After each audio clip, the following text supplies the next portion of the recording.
you. Madam Chair, the room is ready. Thank you. And do a check here. Can everybody hear me? Great. Thank you, and welcome to the May 22nd meeting of the Planning Commission. Before we get started here, we're going to have Ellie read the rules of hybrid meetings, please. Ellie Mullins, planner. I will be helping to facilitate the Zoom video portion of the meeting. We will work alongside the chair to facilitate the meeting proceedings. I have a few housekeeping items for this hybrid meeting. This meeting is being recorded and broadcast on the city's YouTube channel and cable channel 25. Please remember to mute yourself during the meeting when you are not speaking. The chat function for this public meeting is disabled. All chats will go directly to me. Unless you are participating during the meeting, please turn your video off. This allows the active meeting participants to be seen on screen. You will still be able to be heard during the meeting. When you are participating, please turn your video on. If you have any trouble, you can send a chat to me. The city reserves the right to mute people or turn individual videos off to minimize distractions during the meeting. And now I will turn the meeting back to Chair Ashworth. Thank you, Ellie. First order of business is to receive and amend or approve the minutes from last month's meeting. Do I have any amendments or motions for the minutes? Move we approve. Second. Motion approved and seconded. Any further discussion? Jeff, could you call the vote, please? Commissioner Ashworth? Yes? Commissioner Barotto? Yes. Commissioner Carpenter? Yes. Commissioner Carter? Abstain? Commissioner Duvar? Yes. Commissioner Kelso? Yes. Commissioner Munch? Yes. Commissioner Rexroad? Yes. Commissioner Thomas? Yes. Motion passes 8 to 0. Thank you. Now we move on to committee reports. Do we have any reports from the Lawrence Douglas County Metropolitan Planning Organization? No. Any report from the Land Development Code Update Steering Committee? They haven't told us anything. Okay. Okay. And any report from the Wind Regulation Subcommittee? Yes. We have continued to work in our weekly rhythm of meetings, and in the past month, we've progressed through roughly, not quite at 50% mark in the regulations. We've met with members of the Douglas County Rural Preservation Association, Kansas Department of Wildlife, with Chad Voigt on roads and stormwater. This week, Thursday, we'll continue the conversations with experts and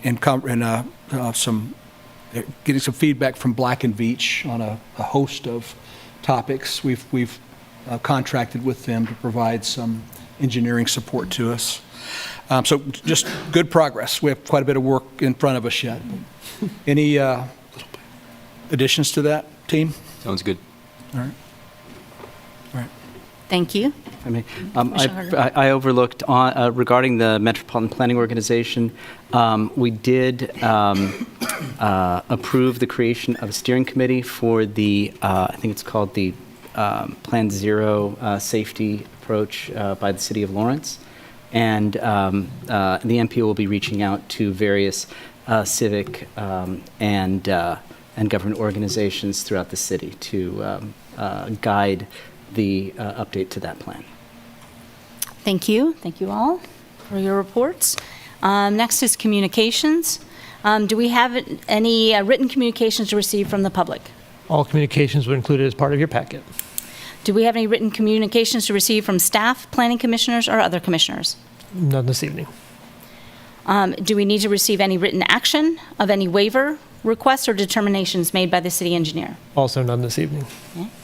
Any disclosure of ex parte communications? Do we Yes. do that now or like when Now. Okay. So yes, I met with someone regarding item number 4, but I don't think that there's anything I learned. It was just a tour of some property and her thoughts, which I think she provided in the meeting as well. Thank you. Any declaration of abstentions from a specific agenda item? Seeing none. Now is the time for general public comment. This is an opportunity for the public to comment on something that is not on the agenda this evening. Is there anybody here for general public comment for anything not related to what is on the agenda this evening? Seeing none, we will just move on to our regular agenda then.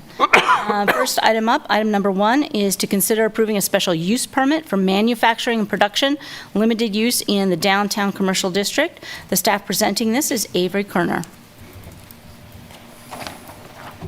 Thank you, Chair, and good evening, Commissioners. My name is Avery Kerner, and I work in the Planning Department. As the Chair mentioned, I'll be presenting the first item before you this evening. The special use application before you is for a request to allow the manufacturing and production limited use at 947 New Hampshire Street. The application proposes a small-scale beverage and bottling operation to produce canned cocktails to distribute and sell off-site at the adjacent Replay Lounge and at liquor stores. The subject property is located near the intersection of 10th and New Hampshire and contains an existing 4-story multi-use building. The property is zoned downtown commercial and is located within the boundaries of the Downtown Urban Conservation Overlay District.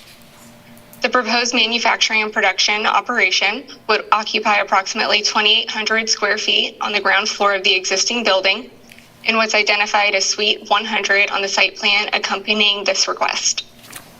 Special use applications require the Planning Commission's review and recommendation of the request in accordance with the review and decision-making criteria provided in the staff report.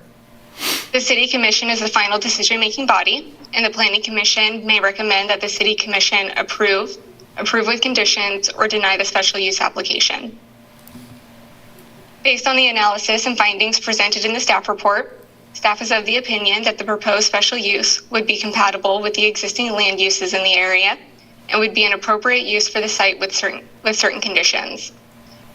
First, staff recommends that the manufacturing and production limited use be restricted to a specific suite and floor area to prevent expansion of the operation into other areas of the building without further review. Staff also recommends a third condition, which is to place a 5-year time limit on the approval of the special use. While the intent of this special use application is to accommodate the proposed beverage and bottling operation, approval of the special use application would be for the code-defined manufacturing and production limited use and not a specific business or occupant. Approval of the special use application would run with the land, so placing a 5-year time limit on approval will help to prevent a more intense and potentially incompatible manufacturing and production operation from occupying the tenant space in the future if the space were to become available. The full findings of fact can be found in the staff report within your packet. And based on those findings, staff recommends approval of the proposed special use application and forwarding to the City Commission a recommendation of approval for the manufacturing and production limited use at 947 New Hampshire Street, subject to the conditions listed in the staff report. With that, I'd be happy to answer any questions. Thank you, Avery. I believe the applicant is with us this evening, Patrick Watkins of Watkins Law Office. Yeah, good evening, Commissioners. Patrick Watkins, I'm a land use attorney here in town. I'm here on behalf of Nick Carroll. He is the proprietor at Replay Lounge. Avery has done a very nice job with her report, even after I tried to convince her that this was not manufacturing. She stuck with it, and she's done a great job. This is a great project. I should say that Nick has a graduation ceremony for his daughter tonight, or else he'd be here. But this is a great project. I don't know that you're going to see a more local project than this.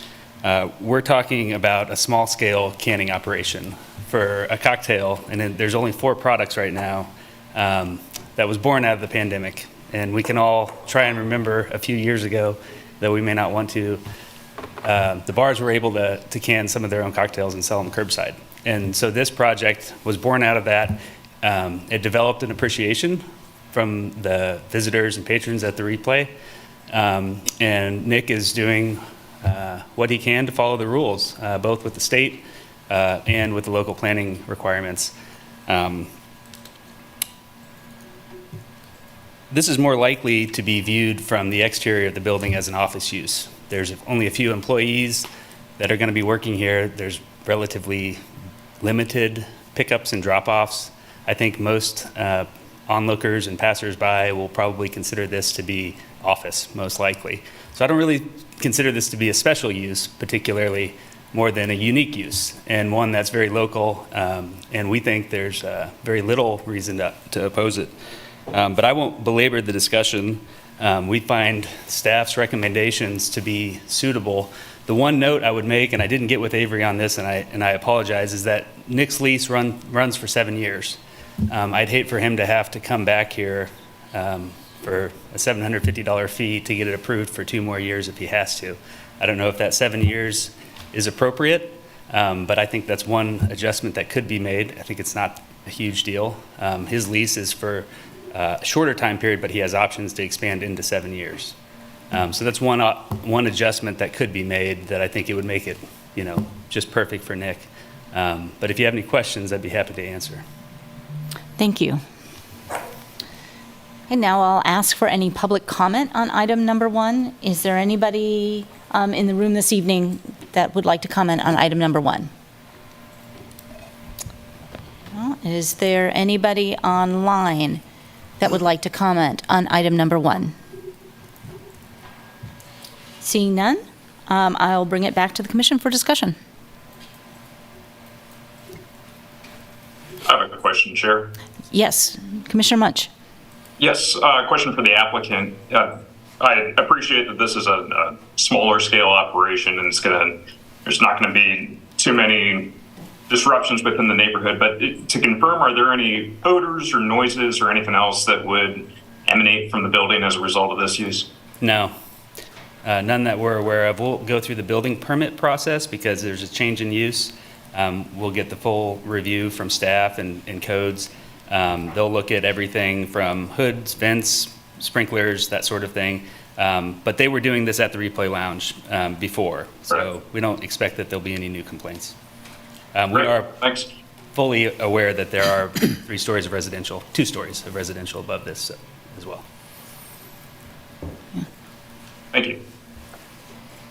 Other questions from the commission? Just click in just a minute. Go ahead. Click in for just a minute. What kind of equipment will be there, Patrick? It's being finalized right now, but electric stovetop for one thing. It's just a 1 burner. And then it's really a mixing operation more than anything else. They take the different ingredients, put them together, and then there's a canning process. It all can take place in just a couple thousand square feet, so we're not talking about anything dramatically big, but it's a couple of vats and 1 burner. Do you imagine distribution beyond the Replay Lounge? Yeah, he has to go through there's a process for this that the state has really encouraged him to do. I think they like the visibility of this project in particular, but he has to go through a second party just to get it over to the Replay Lounge. And he intends to sell it at some other bars. And some other bars have indicated that they will do it, or they do intend to sell the product, but we're not talking about more than a couple thousand cases at this point. So very small operation. All right, thank you. Don't go. Yep, you got it, I'll stay. What kind of trucks are we looking at? I'd be thinking it's like one of those Ford open from the back. It's not really a truck. It's more of a hybrid type vehicle. But you wouldn't need any loading equipment or anything like that. Okay. Very small scale. No double wheels or anything like that. And if we were to consider extending the special use permit to 7 years, would you be amenable to a review at a shorter time just to make sure everything's set up the way it's supposed to be? Yeah, that sounds suitable. Okay. Thanks. Oh, and just on a side note, I found out in 2015 even taking honey out of frames and putting it in jars is considered Distilling or limited scale manufacturing. Anytime you put a product from one stage into a container to sell it triggers this code section, is my understanding. Yeah. There's a lot of canning that happens downtown. There's a lot of processes at the restaurants in Black Stag and Free State that all happen in the commercial district. Well, Free State's got their own place off of 19th Street too, so. Yeah. But I know they're doing it down there also. So it's the alley, is that where cars will primarily park for loading and unloading? Is it the alley primarily, or where? Yeah, they'll pull up in the alley just like they would for any business downtown. And we're not talking about a lot. I don't think there's more than a couple per month. Gotcha. And how does like, if there's an emergency, how does that work? Are the alleys ever, do you know, are the alleys ever used for like fire trucks and things like that? Or is that, do we know? They are. I mean, they're public streets, but it's probably a topic of some discussion but they're used for restaurants and bars and businesses all along there. And you're not expecting a lot of traffic, it's just, you said once or twice a month? Yeah. Okay. Right, and the employees will park in the public parking downtown. The alleys are used for emergency vehicles if it's necessary. You might see an Evergy truck that's going to change a transformer, or if there's a call that requires the fire truck to go in and kind of take a look there. But really, the alleys are also a loading and unloading zone, so you'll see a lot of that going on the streets just to keep it off of the numbered streets and also your state streets there. Thank you. You could have a busy restaurant in the same location without any permitting that would have as much or more traffic. Is that the thought? Restaurants, and I've never run a restaurant, so I can't say this with a lot of knowledge, but when I talk to people, restaurants tend to have about maybe, a daily load that will come by, and it's usually a larger size semi-truck depending upon the type of the restaurant, but they will also tend to schedule their frequencies a little either early in the morning or kind of in those like really early, kind of just after 9 o'clock hours when the restaurants are just gearing up to open up. So there is a bit of a staggering that will occur. So even if there is some conflict in the loading, the alleys have always been able to accommodate that. Or if there is a fluke instance and Evergy's replacing a transformer, there are some parking spaces along the street that may also be available to use them too. This is Avery Kerner. Oh. Yes, Avery. Sorry. I just wanted to add real quick. I didn't find a good place to put it in the staff report, but thought it worth mentioning now that if this use were proposed at the same scale, same footprint outside of the downtown commercial district in a zoning district where the loading standards of the land development code were applicable, there actually would, the size of and the footprint of the proposed special use wouldn't trigger the requirement to provide any additional off-street loading spaces. So again, going back to it, the scale of it really does lend itself to having fewer deliveries. Thank you. I would just suggest that this is an excellent way to expand a local business downtown using existing space. So I think this is an excellent project to support. Are there any concerns about the request to go from a 5-year to a 7-year limit? I think the review would be perfectly fine. It doesn't make me worry about the 7 years. Is there a review that normally occurs in that period of time, or does that need to be conditioned in? Would request to be conditioned. And I mean, typically, if you had an even year numbers, you do a 5-year review on a 10-year special use would be kind of your midway point on that one. Being 7 years, you could condition it that it occurs, during year 3 or 4, depending on your preference for that. Would someone like to voice that in a motion? Well, I would just suggest year 3, just to make sure we got everything in place and complying with code, because they should be up and running pretty well by then. And I know this is going to have all the extra regulations from the state on top of whatever the city has. So I'm pretty comfortable with it. It's a great use for underutilized space. Nothing has survived there. So it's a good use. Would anybody care to voice a motion with the amendment of the review and the permit length of the permit? I can try. I move approval of special use permit SUP 23-00116 for manufacturing and production, limited use in the CD-UC Downtown Urban Conservation Overlay District located at 947 New Hampshire Street. and forward to the City Commission with a recommendation of approval based on the findings presented in the staff report and subject to the conditions in that staff report, with an modification to the duration moving from 5 years to 7 years, and adding a condition for a review in the third year of operation. Is that adequate? Commissioner Rexroad, is that also to adopt conditions 1 and 2 as specified in the staff report? Yes, yes, I think I said that with the conditions presented in the staff report, with these one change and one addition. With the modification to condition 3. From Correct. 5 to 7 years with a 3-year review. Correct. I'll second that. Okay, first and seconded motion. Any further discussion? Seeing none, could you call the vote, Jeff? Commissioner Ashworth, Yes? Commissioner Barroto, Yes. Commissioner Carpenter, Yes. Commissioner Carter, Yes. Commissioner Duvar, Yes. Commissioner Hayden, Yes. Commissioner Kelso, Yes. Commissioner Munch, Yes. Commissioner Rexroad, Yes. Commissioner Thomas. Yes. Motion passes 10-0. Thanks, everyone. Thank you. All right, moving on to item number 2. We will consider approving a special use permit for a group home in general use on approximately .13 acres located at 1046 New Hampshire Street. Mary Miller is the planner for this project. Good evening, Commissioners. Mary Miller, and I will be sharing my screen.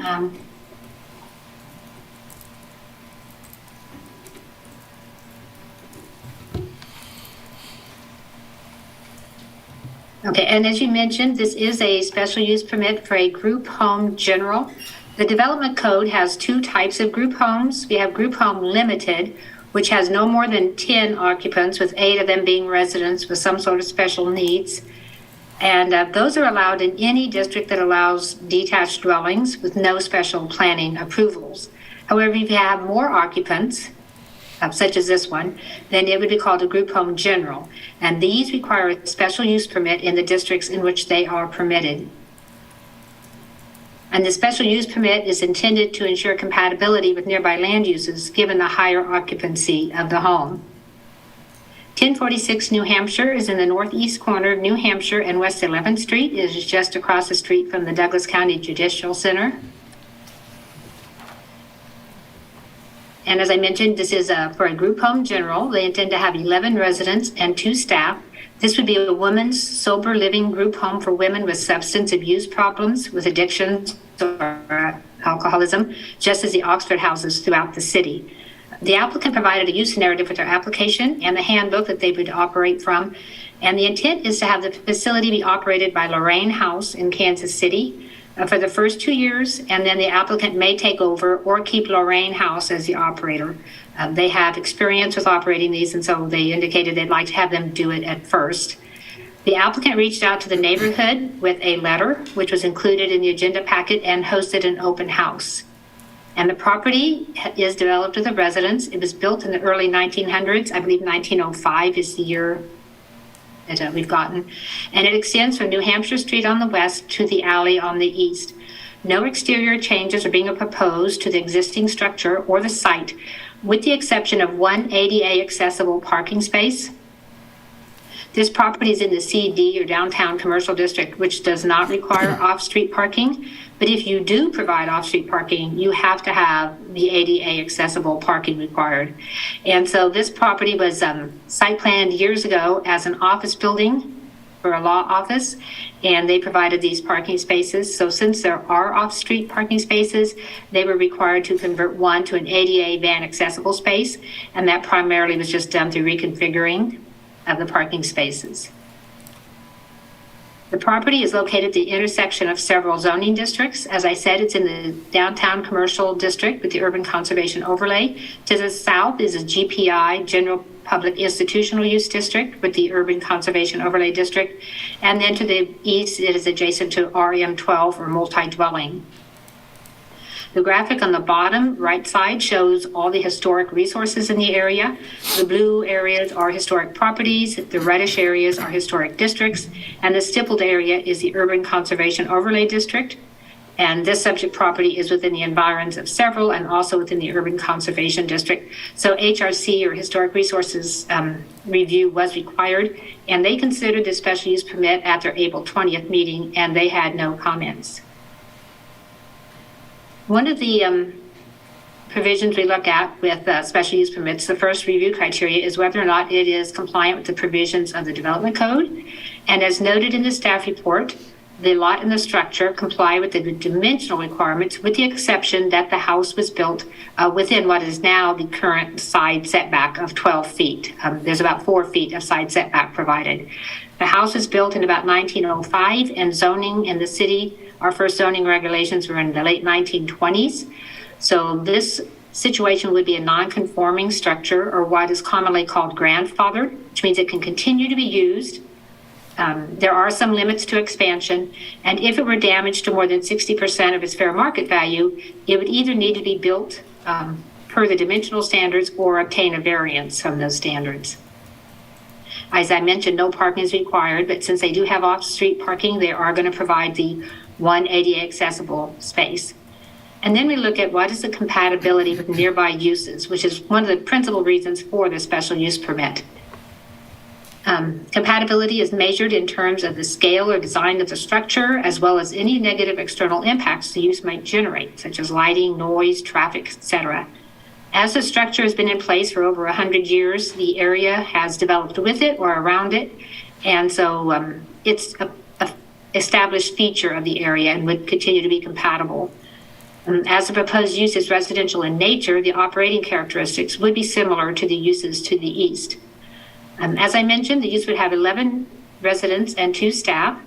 And so if we compare that with the residential lots to the east, which are outlined in bold, the lot directly to the east, these are all the same size. It has 3 detached dwellings, which are each permitted to have 4 unrelated adults, and that's the maximum. So a total of 12 unrelated adults would be possible on this property. It has been divided into parcels for separate ownership of each home. And then the lot to the north has 2 dwellings on it, each allowed a maximum of 4 unrelated adults. So the density being suggested is very similar to the density that is possible within this district.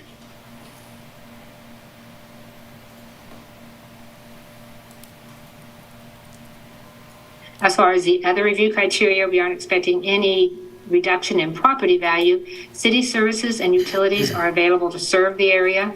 This has been used as an office, and it has previously been a residence. Assurances of continuing maintenance. With a special use permit, the site plan itself is an enforcement tool. However, the special use permit ordinance has a provision that the use would comply with all city codes, or the special use permit could be rescinded. So we have double assurance of continued maintenance. No impact on the natural environment is expected, and so we are not, due to the fact that it would be compatible with the nearby area, we are not proposing a time limit. As far as the conditions, as noted in the staff report, the Oxford houses had, even these that were limited scale, had 3 conditions that we are recommending we adopt. One is that the operator provide contact information to the city, so we have one person to contact if there's ever any issues. It would have an annual inspection by our development services to ensure that it's complying with the provisions of the special use permit, and also just a life safety thing. And then they're also required to register as rental housing, even though they are not operating as rental units. They're exempt from the fees. And then the specific conditions that are being recommended for this use are the documentation of recovery. So this is not a detox home. These people that are here have all undergone some level of recovery. The occupancy limit is 11 residents and 2 staff, 18-year minimum age limit, and that there would be an on-site resident manager. And so staff is recommending approval of the special use permit and forwarding it to the City Commission with the recommendation for approval based on the findings of fact in the staff report and subject to those conditions. So I'll be happy to answer questions if you have any for me, and I believe the applicant is present either online or in person. Thank you, Mary. The applicant are Hannah Bolton and Will Johnson. Hi. Hi, Commissioners. Thank you so much for hearing from us. This is Will Johnson. Yeah, good evening, Commissioners. My name is Will Johnson. I'm the project designer and representative for Homely Architects as well. And apologies come from my lawyer, Ron Schneider, who actually owns two of the properties just behind 1046 New Hampshire on 11th and Rhode Island. He was not feeling well, so he will not be in attendance tonight. Not entirely certain this is my first Planning Commission meeting, but I just wanted to give you guys some background on my motivation for moving forward with a sober living house for 11 women here in Lawrence. I lost my brother 2 years ago to an alcohol addiction. It was about a 10-year-long struggle for him, and one of the only things that worked for him after finishing some sort of detox or recovery process, whether that be medically through the ER or through a rehabilitation facility, was the opportunity to move into transitional living. One of the biggest things that we have here in Lawrence is a lack of opportunities specifically for women in this arena.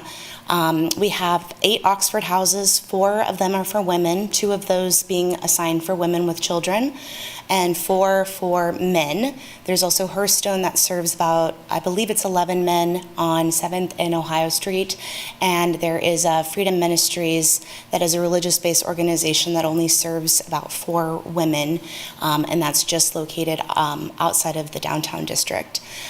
There's roughly about 70 beds in Lawrence, given the population that suffer from addiction in this community. It's severely lower than need be. One of the things that I've done within the last couple of months is contact individuals within the community to make sure that this is actually a need. And when I tell you it's a resounding yes, I mean that from the bottom of my heart. They are so excited about this opportunity to give women a chance to get back on their feet. One of the biggest issues that a lot of folks have is they may have strained relationships with a partner, family members, whatever it may be, and not have an opportunity to get back into a cycle of living, whether that's getting their finances in order, getting a job, having a stable community is so important to getting all of those things in line to re-enter the community.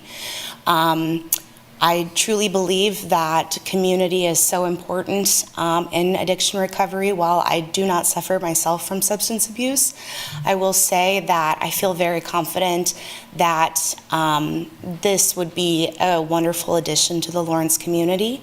One of the things I also really wanted to mention is that this will be peer resource in terms of the staff that will live in the house. They will also be in recovery. They'll be in more advanced recovery. And so it's by no means someone coming in and kind of laying rules. I mean, the rules are set and you sign an agreement. And the goal is to just provide that safe community. It's accountable, peer-led, and there are things that the residents need to complete throughout the process to make sure that they're able to continue their stay. Stays vary. Oftentimes you can't put a time limit on what people need, but there are folks in Kansas City that have been with Lorraine's house for 5 years. That's the entire time they've been open, so it's obviously a positive thing for some people who just cannot move beyond that transitional living. So I don't want to take up too much of your time. I feel like I've rambled a bit. I don't know if Will wants to contribute anything or if you have any questions for me. Yeah. Sorry. The only thing I'd like to add, as Mary mentioned in the staff report, we did host a open house as well, where community and neighborhood members were able to voice any concerns. We did not receive any notion of dissent in that regard. Additionally, I'd like to also speak to just kind of the general stigma that is often surrounds this type of use. And that's really kind of what this meeting in my mind is about, right? Residential obviously is prevalent in this area. And specifically in regards to the fact that our office at 1100 Rhode Island is one of the buildings that's within the environs of the proposed location, and so this product directly impacts me and our business, and with that, Hannah and Soldago have our full support in that regard, not just as me as the project designer, but also as a community member and a business within the direct impact of this operation. So with that, we'd be happy to answer your questions. Thank you both. We'll might come back to you. We're going to take some public comment first, if there is public comment. So this is item number 2 on the agenda. Is there anybody in the room who wishes to add public comment? Yes, sir. If you state your name. Yeah, my name is Gene Dorsey. I live in Lawrence, Kansas. I'm here to speak in support of this project.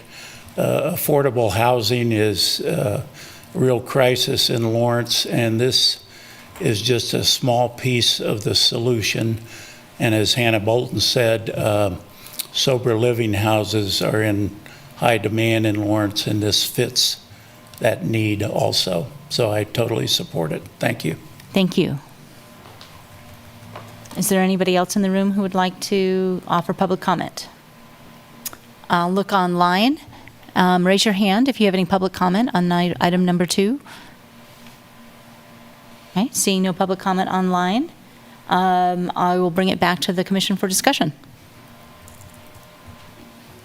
Commissioner DeVore. So we visited the location, and is it being used currently for anything? It's not being used, and it's actually historically not been used. So they converted the building into law offices in the early 1990s.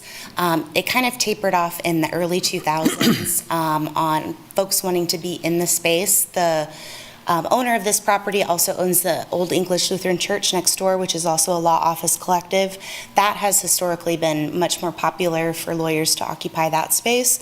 And so within the last couple of years, it's been, within the last 5 years, there was only one occupant, one lawyer in the building. So it's very much tapered off and hasn't been used. Gotcha. We noticed that the parking spaces were used. I mean, yes, people those are using are all the law office. All, okay. Yeah. Okay, understood. Yes, yeah. Thank you. Yes, thank you. You mentioned, Will mentioned the public meeting, and you said that you didn't get any, signs of dissent. Can you give some overview of the kinds of feedback that you got and how you responded to that? Yeah. So overall, just general feedback was, support. Gene was one of the people who came as well as Ron Schneider, who again is Hannah's attorney, as well as a resident immediately next door. But were there any other attendees? Ruth Stromberg from Freedom Ministries also stopped by and was very excited about the prospect of expanding sober living housing opportunities for women. I think one of the biggest things is that I was fielding questions for was just how it would run on a day-to-day basis. I think a lot of individuals think of Lawrence as a college town. You've got the lease starting in August, you've got college students, and you kind of have lots of turnover. And so that was a lot of the questions that we received. But everybody that I talked to was very much supportive of the need and how it fit within the strategic plan, especially for the strategic plan for homelessness here in Lawrence. I think to more specifically answer your question, though, the general feedback was just again, as Hannah said, the need for this use, that it's just lacking, and there's not much of it. So, thank you. Other comments from commissioners? I have a couple. Is it possible that every resident would have a car? No, it's actually very uncommon. A lot of folks don't. I mean, it's very dependent on house. Some Oxford houses may have 3 or 4 individuals with cars. Some may have 1. It's very just dependent on the population that's in there. But it is also very common that folks that get to this point in recovery have maybe lost everything that they have. A lot of them don't have cars, and that's why I think we'll utilize some of the side street parking, but I don't believe that we'll need substantial parking for the operation. How long is the average stay? So the not the requested minimum that folks typically try to encourage, which again, you can't encourage anybody to stay longer than they'd like to, is 90 days. That's kind of when your brain gets back on track. It's very variant on how long people stay, but it's typically between 3 and 6 months. And another thing that's, I think, really interesting about this population, specifically with Lorraine's house, what they have found is that most of their residents are in their 40s, 50s, and 60s. The average age of the residents currently in the 501c3 nonprofit is 44. So it's typically older individuals who've kind of lost some of that family support that you typically have early on, especially if you start, if your addiction begins in your 20s, typically have more family support. And that kind of tapers off as you progress through your addiction. Gotcha. Thank you. I'm in support of what you're doing. I'm in support of this application. I've just got one concern, and for Jeff, if I could, this SUP approval goes with the land, correct? Correct. So if, for whatever reason, this group decided that they were going to pull out, that unbound SUP right would exist for some other group home function. Yes, unless there was an active intent to to discontinue that use, then that SUP would continue to ride with the land. Understanding that not every group home situation might be a great fit for a residential environment like this, I'm wondering if there's a way to narrow the condition or provide a condition that makes it more specific to this particular use, or something that would be a good fit in a fairly dense neighborhood.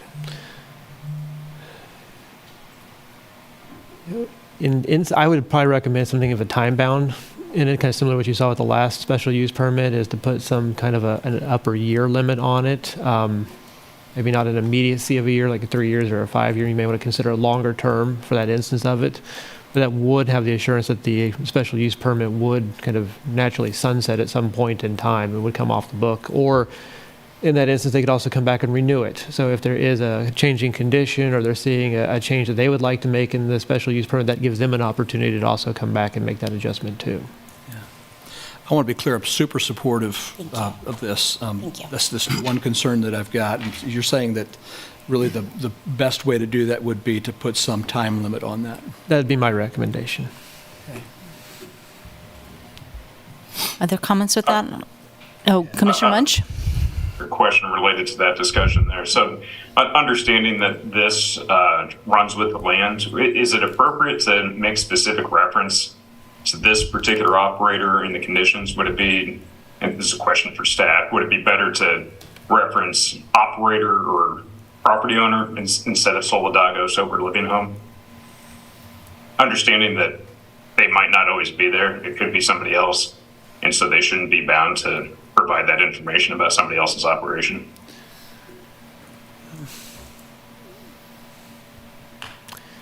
It's a great question, Commissioner Munch. There is, when you see certain uses transition over time or change ownerships, there are sometimes different characteristics or operations in there that you may want to take into account for that one. But my understanding of these uses is there's not a lot of broad latitude in those changes. It's very kind of a very simply run thing. It is a group home general. It has certain conditions. It has certain occupancy requirements that come down through state statute. So if there was a concern or a condition and tie on that one, that may be something to consider. But I think the time limit would still get us there. Yeah, to clarify, the conditions I'm looking at in the staff recommendation specifically reference Solidago sober living home shall do X, Y, and Z. And my thought was it's possible that this operation, for whatever reason, doesn't continue its use of this property. Somebody else steps into this property and is using the land appropriately in conformance with these conditions.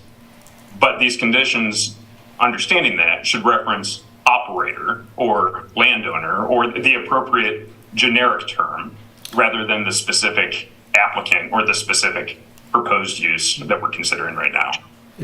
Commissioner, I see Randy's coming on there, so I will yield the floor there. This is Randy Larkin, Deputy City Attorney. Commissioner, I think that's an excellent suggestion. I would recommend that we adopt. If I may, Commissioners, I would actually agree with Commissioner Munch. But by instituting a time limit, you force the operator to essentially reapply, right? So, as I think what's the intent of this SUP is to allow them to operate, right? And as long as they continue to be the operator, the effects on the community won't change. And really, any negative side effect would come from a change in operator, not from time.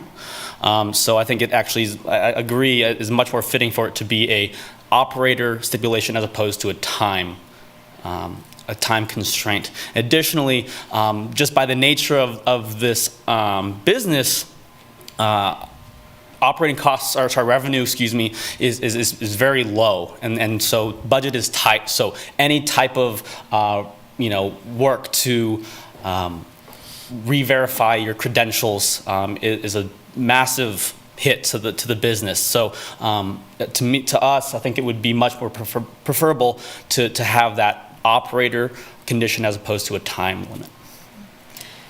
So the discussion we've just had changes the Solidago Sober Living to operator, and Randy has suggested that is a good change. Does that get, though, to your concern, Commissioner Rexroad, about another operator coming in because the time limit? Gives us a way to address if the purpose changes, and if it's connected to the operator, then yes, it does. Okay. I agree. I prefer that method as well. I have a question. Okay. Yes. I fail to see. I fail to see how that rectifies your question. Your question. I think it's a good thing to do if this runs with the land, right? Then it should be the operator who has to comply with all the conditions. So I see Randy's point. I fail to see how that satisfies your concern about it running with the land. So what I'm concerned about is if this particular operator stopped working, and instead of it being a recovery center, it became, I'm trying to imagine something that I can say in a public meeting, something very bad that doesn't fit well into a residential area. But they were allowed it by right because the SUP was in place. So by connecting it to the operator, if the operator changes, that reduces the risk. In my mind, that reduces that risk. Okay, but I still don't see how we're changing it, connecting it to the operator. My understanding is that we're actually taking out the language of the specific operator, right? So you're just saying any operator then will be held to these conditions, and you're comfortable with any operator being held to these conditions, no matter what they're running, even if it's something that might be bad for the neighborhood? I think it reduces the risk. I think that's a great clarification, and I don't think I thought about it in quite that same way until you spelled that out. It does, I think, reduce the risk, and I would be okay with doing that in this case rather than imposing a time limit. To be clear, my understanding is that what the commission is proposing is to add a condition. Is that correct? Because under the Curtin Land Development Code, the SUP goes with the land. So any of this would require an added condition, what is proposed in the staff report. We'll clarify that in a moment. We'll finish this discussion, and then we'll clarify that in a moment, please. So maybe I didn't understand Mr. Munch's comment. Yeah, because I think that basically that would clarify what I'm not really concerned about it, and I'm not worried about a time thing, but that would certainly clarify what I thought was happening. So are we just changing the language as is to take out the specific current applicant and replace it with operator throughout, or are we adding a condition that says, and I'm not sure we can do, we'd have to check with Jeff, I'm not sure we're allowed to do that, but adding a condition that says that the SUP is for this particular business or operator, which I would imagine we can't do that, or it wouldn't technically run, these wouldn't all run with the land. I have another question on that, and maybe Randy can help me. When you say operator, are we talking about a person or are we talking about an LLC? Because if Randy can jump in here, because if an LLC is the operator anyone can own the LLC. That can be sold. So how is that going to fit in? This is Randy Larkin, Deputy City Attorney. Commissioner Hayden hit it nail on the head. By changing it to owner-operator, I think is probably how we would say it, is the owner or the operator. It's going to run with the land, but it would apply to any future owner or operator of the land. We can't tie it to just this particular business because SUPs run with the land. Okay. So we can condition it based on the time period or some other factors. We can't condition it based on who the owner or who the particular operator is. I did misunderstand. We can set it up where it's, I think it should be more generic owner-operator, because 3 years down the road, somebody else might buy the business, run the same business, but it'd be a different owner-operator. It'd be better to have owner-operator as opposed to this particular business name. Yeah. Mary has something to add to that. I see. Oh, Mary, you got You're on mute, muted. Mary. Sorry. Would it resolve the issue if we revised it to the owner-operator of the sober living group home? Because that way, it's going to be a sober living group home rather than one of these other group homes we're imagining. And so we're making it be a sober living group home regardless of who's operating it. Would that be possible? This is Randy Larkin, Deputy City Attorney. Unless there's a distinction in the city code for that particular type of use, which there is not, I'm aware of. We just have group homes limited, group homes general. Anything that would fit in as a group home limited would be allowed. Correct. Now, I suppose you could perhaps exclude some certain things, but tying it to sober living, I don't know. So it sounds like both, in order to get at what all these concerns, it would change to owner-operator, and possibly there would be a time limit for the other concern that, of the other types of group homes, if that is what the commission wants. But let's discuss both options. Commissioner Carter. This is a question for staff. We've got 7 sub-conditions under condition 2. Maintaining documentation that's available to the city upon request, annual inspections. If any of these conditions is violated, does that put the SUP at risk of being forfeited? It does. Okay. I don't see a particular reason for a time limit under this strenuous list of conditions, because already the particular use is subject to pretty strict oversight. There's a lot of conditions. I'm okay with changing the language to owner-operator, and then just leaving the rest as it is. I would have to agree with Commissioner Carter on that point. Anyone else some have questions? This is an Oxford House, correct? It's not. That's what I thought. I've been confused by reading through the staff report. We keep getting references to Oxford houses, Yes. but you're operating with a very similar model. Yes. So just to give a little distinction between Oxford and kind of a more centralized organization like Lorraine's House or Artists Helping the Homeless is another wonderful organization that has primarily focused on men. Lorraine's House typically focuses on women. Oxford House is individualized by house. So I think one of the biggest issues that Oxford is a wonderful addition to our community, don't get me wrong on that. One of the things that is noteworthy about that is that with each Oxford house you have to interview separately. Typically those are Sunday evenings, and you can bounce around between the houses that have availability. You do an interview, and whether the house accepts you is based on the community members' vote. One of the things that I have found just from personal experience is that oftentimes creates barriers to that need for immediate housing. I really like the model of a centralized system so that applicants can apply, and then if accepted based on all of the application materials in an interview, they can then be placed into a variety of different houses. It's more based on, supply demand. It's less putting on the individual that's in recovery. A lot of times getting rejected from multiple interviews throughout a Sunday may cause a relapse. Not saying that that's the case all the time, but having some sort of centralized organization that has one contact person kind of decreases the barriers for admission into transitional living. Does that answer the question?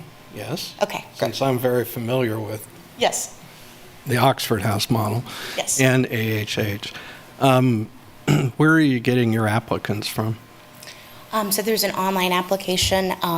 Lorraine's House, again, serves women in Kansas City, and they're willing to expand into Lawrence. And so there's actually quite a few individuals. I've met quite a few of the women in Kansas City that are from Lawrence, didn't have an opportunity to live here within the Oxford system, and so have moved to Kansas City to access transitional living. So I do believe that there is a huge need. I met with Carrie Nice earlier today, actually, and she was saying that she is kind of the primary point person for reentry programs for Lawrence. Met with Jason Hess, with RADAC, have a meeting coming up with Ed Lobdell with DACA. So trying to hit all of the major players in their addiction recovery committee to be a reference for this is an opportunity for more beds available within the community. Well, I can, in my other life, my day job, I'm the senior assistant district attorney that oversees behavioral health court and drug court. We need to meet. So I know we need the bed space for women desperately, and we need more of these around town. So everything that the commission has come up with is suitable. I would be opposed to any time limit because these houses are safe. And this house, literally, the sheriff's department is looking out the window at the roof of this house with the court right across the street. So I'm really excited that you're taking this on and that you found a house that this would work with. And just for everybody else, these are all going to be double occupancy rooms, correct? All but the... Except for the resident manager. Yes. Because it's found that works best. Yes. They need a little area to decompress, I think. Right, well, you're going to be hearing from other people from community corrections and criminal justice, adult services, and everyone else.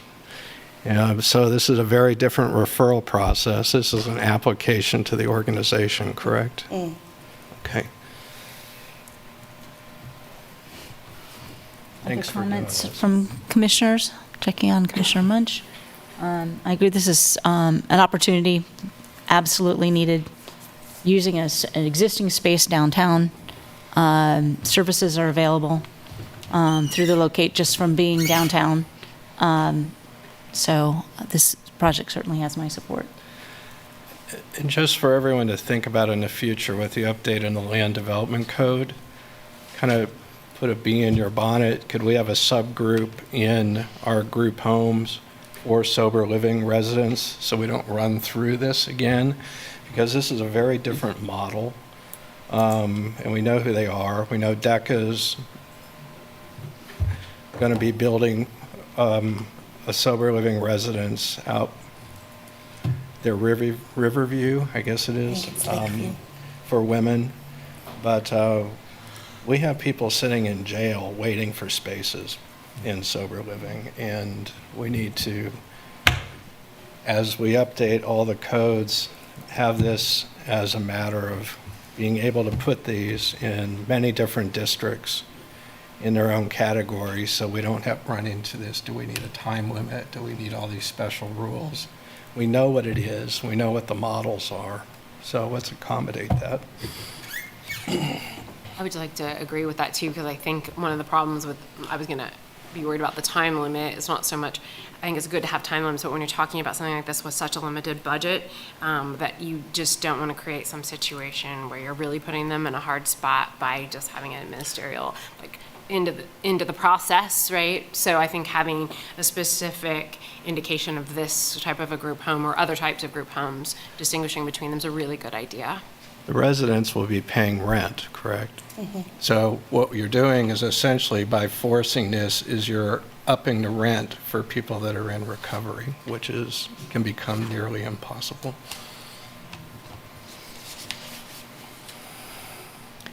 If there are no further comments, if someone would like to make a motion, but remember that motion, when it includes the conditions listed in the staff report, there will need to be that change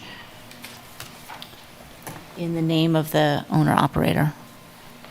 If I may, just to clarify before it comes to a vote, we did want to clarify if now or later is the appropriate time to define what that owner-operator, who that owner-operator is and what that means.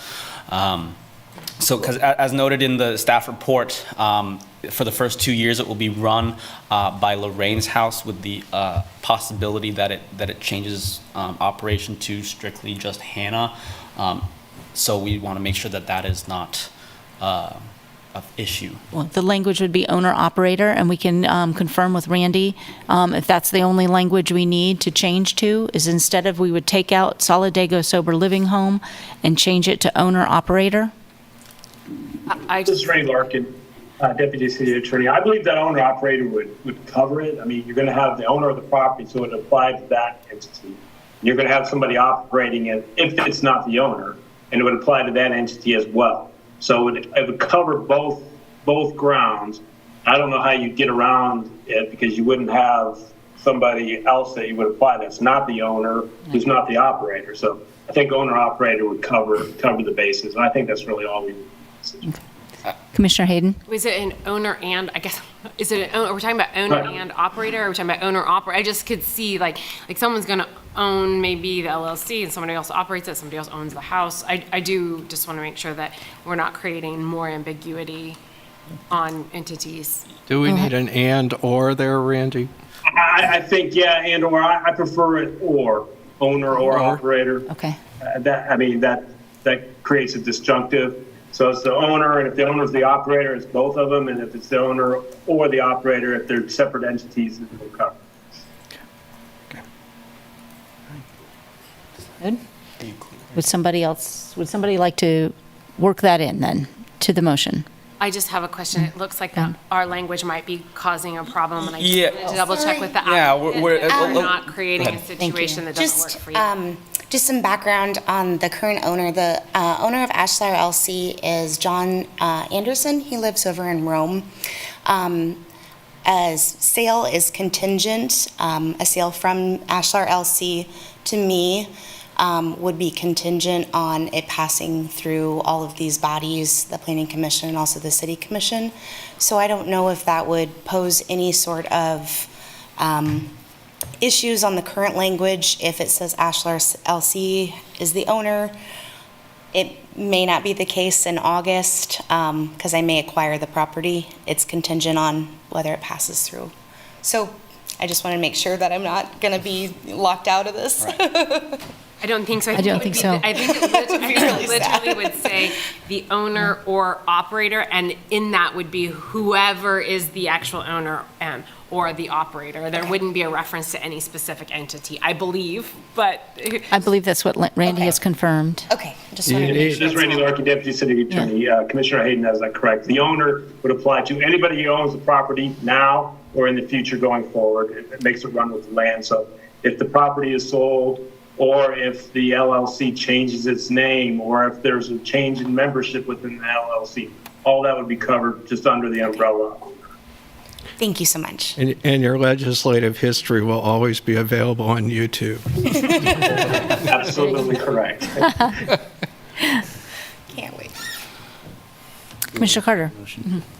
I'd like to move that we recommend approval of the special use permit SUP-23-00121 to permit the establishment of a group home general use at 1046 New Hampshire Street based on the findings presented in the staff report and forwarding the application to the City Commission with a recommendation for approval subject to the conditions laid out in the staff report, with the single change that references to Solidago Sober Living Home be changed to owner or operator. Second. Any further discussion? Seeing none, could you call the vote, Jeff? Commissioner Ashworth, Yes? Commissioner Barroto, Yes. Commissioner Carpenter, Yes. Commissioner Carter, Yes. Commissioner Duvar, Yes. Commissioner Hayden, Yes. Commissioner Kelso, Yes. Commissioner Munch, Yes. Commissioner Rexroad, Yes. Commissioner Thomas. Yes. Motion passes 10-0. Thank you. Thank you so much. Thank you, Commissioner Hayden. Okay. We are on to item number 3 now. That is to consider approving a special use permit for a fast order food drive-in at 4431 Bower Farm. Staff presenting is Mary Miller again. Hello again. I will pull up my screen.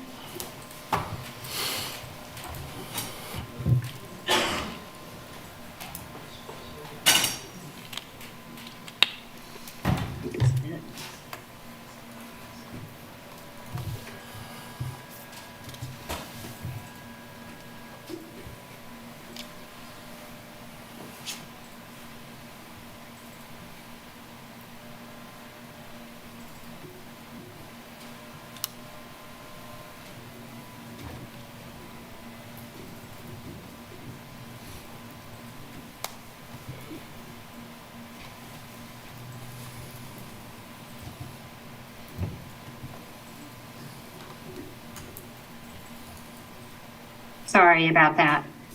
This is a special use permit for a fast order food drive-in. As you mentioned, it's at 4431 Bower Farm Drive. And the project itself will have a special kind of a coffee shop at the drive-in as well as a bank. But the only item before you tonight is the fast order food drive-in. The plans include both for context, but the special use permit would be needed only for the coffee shop drive-in. The property is located in the northwest corner of the intersection of Folks Road and West 6th Street. It had been part of the Bower Farm plan development, and it had been zoned POD, Planned Office Development, and the plans with the Bower Farm were this to be developed with a bank. That was rezoned a few years ago or recently to the CN2 Neighborhood Commercial District, which is a base zoning district. It does not have a planned development overlay. So uses that are allowed in that district can be approved with a site plan administratively, and then some uses require the SUP, such as this drive-through fast order food. The block has been developed primarily. This is the east side of Bower Farm, which had originally been intended to be all residential. Down in the southwest corner, there's some retail uses. Lawrence Community Theater is in the northwest. There are apartments to the west of the subject property and an assisted living facility to the north. The other undeveloped property, 4450, recently had a development plan for an assisted living facility approved, so that will be developed as well.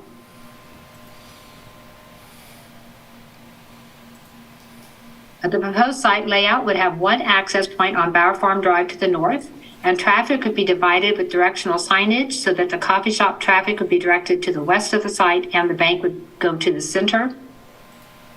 The drive-through coffee shop would consist of a 530 square foot building and a 250 square foot cooler, and then the bank would be larger in the center, which would be 3,720 square feet. The coffee shop would have no indoor customer service area, and it would have 2 drive-through lanes. The bank would have 3 drive-through lanes, 2 with tellers, 1 with an ATM, and then there would be a bypass drive-through lane. And as before, with the special event permits, we have those special use permits, we have those review criteria. And one is whether or not it is compliant with all provisions of the development code.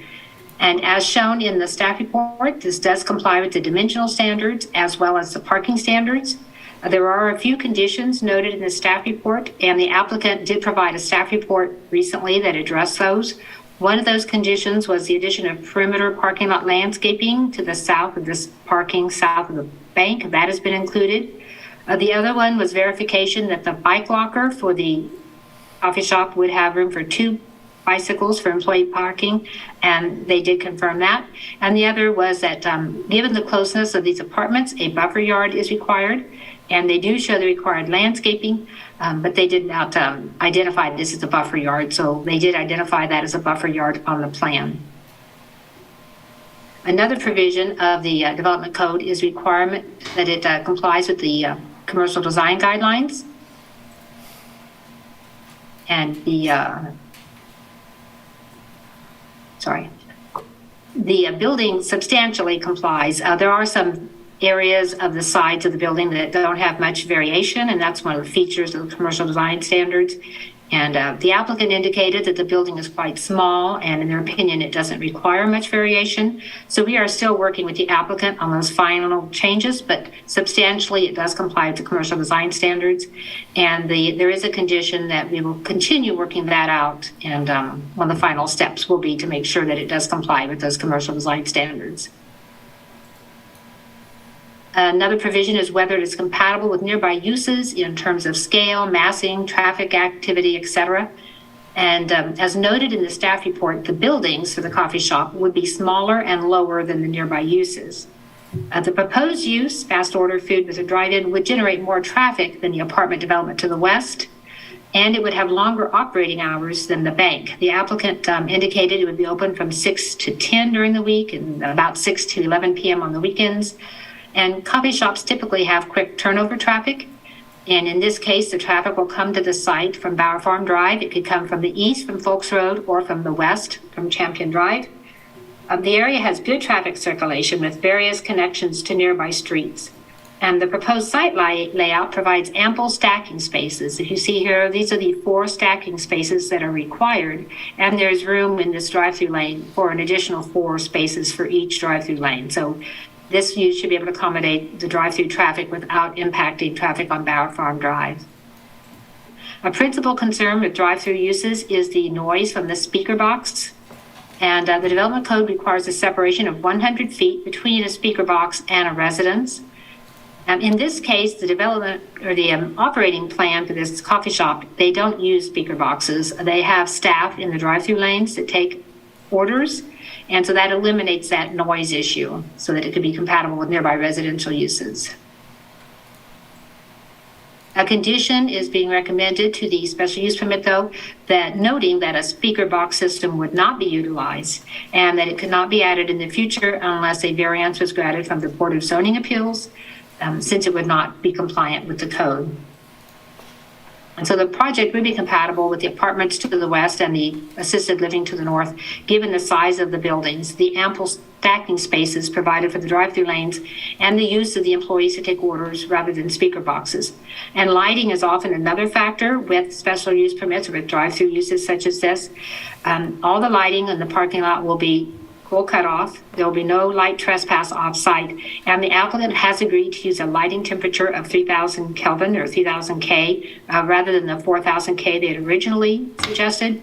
And this will be the more mellow yellow lighting rather than that harsh white lighting. So it should be compatible with the nearby properties. The other features we look at, there should be no reduction in property values. The coffee shop could very well be amenity to the residential uses in the area. It was part of Bower Farm development when that was originally designed. It was anticipated to have a bank, so the coffee shop would be a new use. They did provide traffic impact studies, downstream sanitary sewer analysis, and drainage studies, and our municipal services and operations engineers reviewed those and indicated that services are adequate for this new use to be added to the area. Again, just as last time, there are adequate assurances of maintenance. The site plan is an enforcement document, but as well, we have a special use permit ordinance, which requires full compliance with city code. There should be no adverse impacts on the natural environment from adding a drive-through coffee shop, and staff is not recommending a time limit on the use.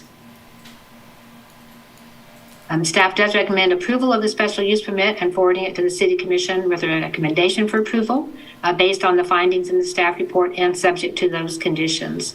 And as I mentioned, some of the conditions have been met, so there's really 2 conditions remaining. And that concludes my presentation, and the applicant is present today via Zoom. Thank you. Yes, David Hanby is on Zoom representing the applicant. Yes, thank you. I appreciate Mary's staff report, and we've worked closely with Mary to put that together and address her comments. I'd also like to point out that the representatives from the coffee shop are present, as well as the bank, if you have any specific questions to the special use permit. So I'd be happy to take any questions you might have. Thank you. We'll now take public comment on item number 3. Is there anybody in the room that would wish to speak to item number 3? No? Is there anybody online who would like to speak to item number 3? Oh, I think she wants to. Oh, item number 3? Yes, please. Thank you. Natalia Lowther. I wasn't planning on speaking on this, but I am often a pedestrian and a bicycle rider, and I see the potential for a lot of non-vehicle business your customers wanting to use a coffee shop in that location. So I'm wondering if that has been considered in the design of the coffee shop, whether it will accommodate safely pedestrians and bicyclists as customers. So. Thank you.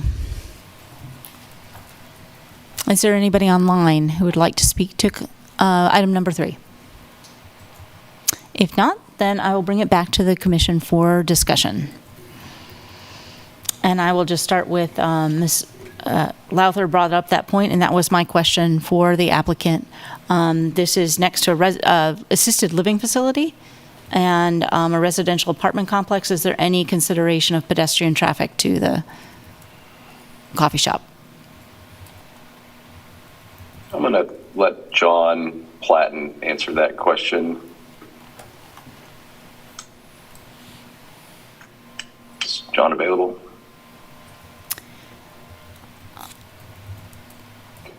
Okay, I'm not seeing him, but so if you notice on the site plan, there's actually a sidewalk that comes in from Bower Farm Drive.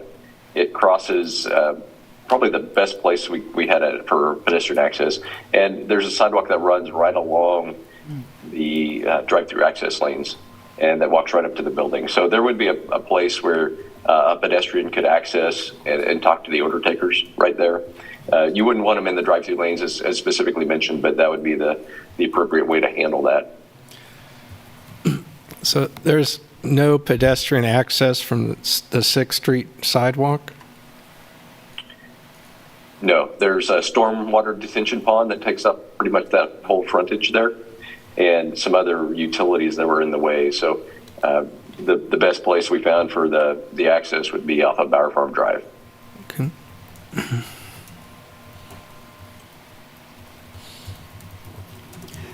Quick question I think it's for Mary. Mary, so that road can get pretty busy, like, if there's a play or a show in the theater.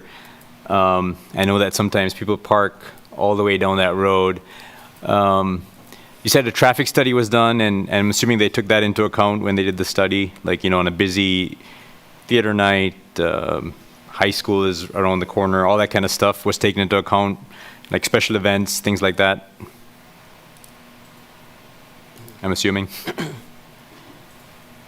I don't know if they took that kind of traffic into account. I know that they did the traffic study. They showed they'd be generating quite a bit of traffic. And they gave us the different directions they assumed it would be coming from, the time of day that it would be the busiest. And that was left, provided to our engineers who indicated that it was acceptable. Yeah, I'm just thinking like special graduation days and days like that. But I guess that's just a normal. Everywhere that's a thing that Anyway. Well, every school day from 7:15 to 7:45 a.m. That's impossible on Fulton Street. Every afternoon from 2:30 to 3:30. Yeah. We have the additional stacking spaces, the lane being so long, the drive-through lane, that we don't have just 4 stacking spaces. We have at least 8 for each drive-through lane. I think that will help a lot by keeping the coffee shop traffic off that road, hopefully. Well, we're not getting into the traffic, other than I'll say one person trying to make a left turn into the coffee shop when school traffic is coming in the morning is just going to clog up everything over there. So I don't know if any of that's been taken into account, but just trying to leave the pool when the kids are coming in the morning is very difficult. Yeah, I think with respect to traffic, my concern is less about the impact of this development on the traffic rather than the impact of surrounding traffic on the business. It's heavily bifurcated. I mean, you've got hours during the day when it's perfectly smooth, but as the other commissioners have mentioned, predictably every school day, twice a day, and then during Theater Lawrence and high school activities, it's a bit of a circus. So I'm a little dubious of the traffic study without being clearly qualified when it was conducted and under what circumstances. But overall, I think I do have to credit the site plan as a pretty creative use of multiple uses on a single site. But I'm glad the other commissioners brought up traffic. That would be my major concern. Mary, is this the last piece of Bauer Farm now?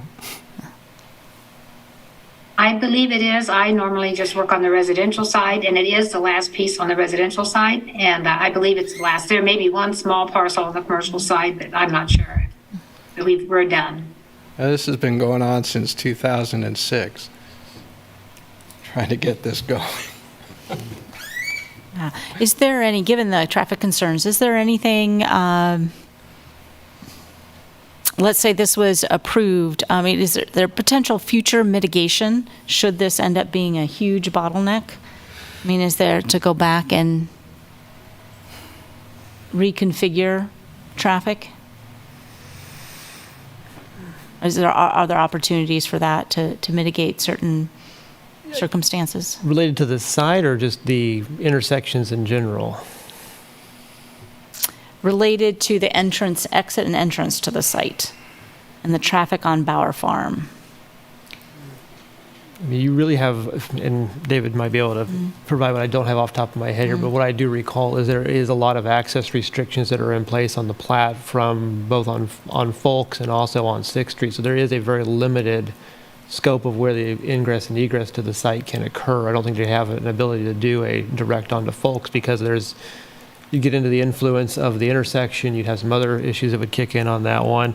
I will tell you, as MSO, when they look at these, they're looking at it not just from the site itself and how it goes, but also that broader perspective of the area and kind of its operational characteristics. And there may be the one-offs or those instances, there might be an exceptionally large day or something that goes on they might not be able to contain or talk about. But for the most part, they're looking at the site as it's used frequently throughout the day. And if there is some kind of a change that needs to happen or an intersection improvement, they're always kind of attuned to that and keeping that in forethought as they do the different CIP projects and those different road expansions and things.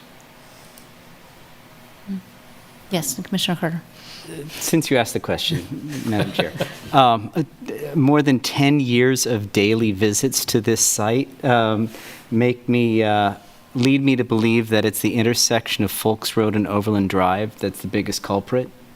That improving traffic flow there would prevent cars from trying to get around the congestion by taking Bauer Farm Drive. And so I think that would probably be I don't know what that's out of land use, but I don't know what the city's plans are to improve traffic flow there, but it would improve the quality of life of thousands of people. So. It might end up being no left turns for certain hours of the day or something, but it is a little outside of land use, but I'm happy to pass it along. Just said since the chair asked. Overall, I think it's a good use of the final parcel. It gets two businesses into that last piece, and we'll see what comes with the traffic. That's not to interject some humor, but when I first saw this as an item, I wanted to see how coffee was going to get delivered via the bank tubes. That would be interesting. Well, maybe it'll be that most of the traffic is so bad at certain hours that people will actually walk to the coffee shop. I think, as people that are in that area, you see it every day. I see it every day around the middle school and the high school in Eudora. It does, unfortunately, saying it's going to sort itself out. but it'll sort itself out. Yep. Commissioner Munch had a comment. Yes, thank you. So, a question for Mary. So this SUP we're considering it with respect to this particular limited coffee shop, but it's to the whole lot there. Is that correct? The SUP would allow the coffee shop use on that lot, but it only pertains to the coffee shop. Well, I guess my question is,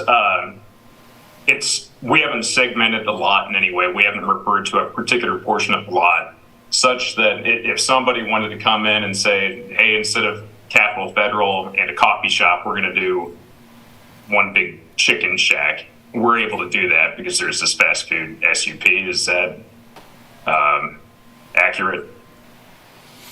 If the fast order food changes significantly, then there's a time where you actually bump yourself up. You have to amend the SUP. The development code has certain criteria, and if it's minor enough, you can just do it with a site plan.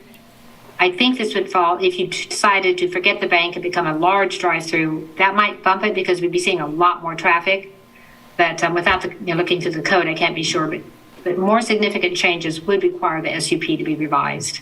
Got it. So thinking about agenda item number 1 tonight, we physically limited the extent of the operation that was subject to the SUP. I think we referred to it was just going to be in one particular suite at that location. I assume that's not possible here because there hasn't been anything built, correct? So we can't say this is only with respect to the first floor to the eastern third of the building. Well, it'll be on the plan. So the plan shows where it's going to be to limit that. If they want to expand it or move it, then we would have to say, is this significant? Does it have to get a new SUP? Or is it something, if it's going to stay exactly the same size but move 5 feet to the east, that could just be a site plan. But if it's going to double in size, more than likely the SUP would have to be revised. And if not, a new traffic study would definitely be required. And I see Randy came on, so maybe he's...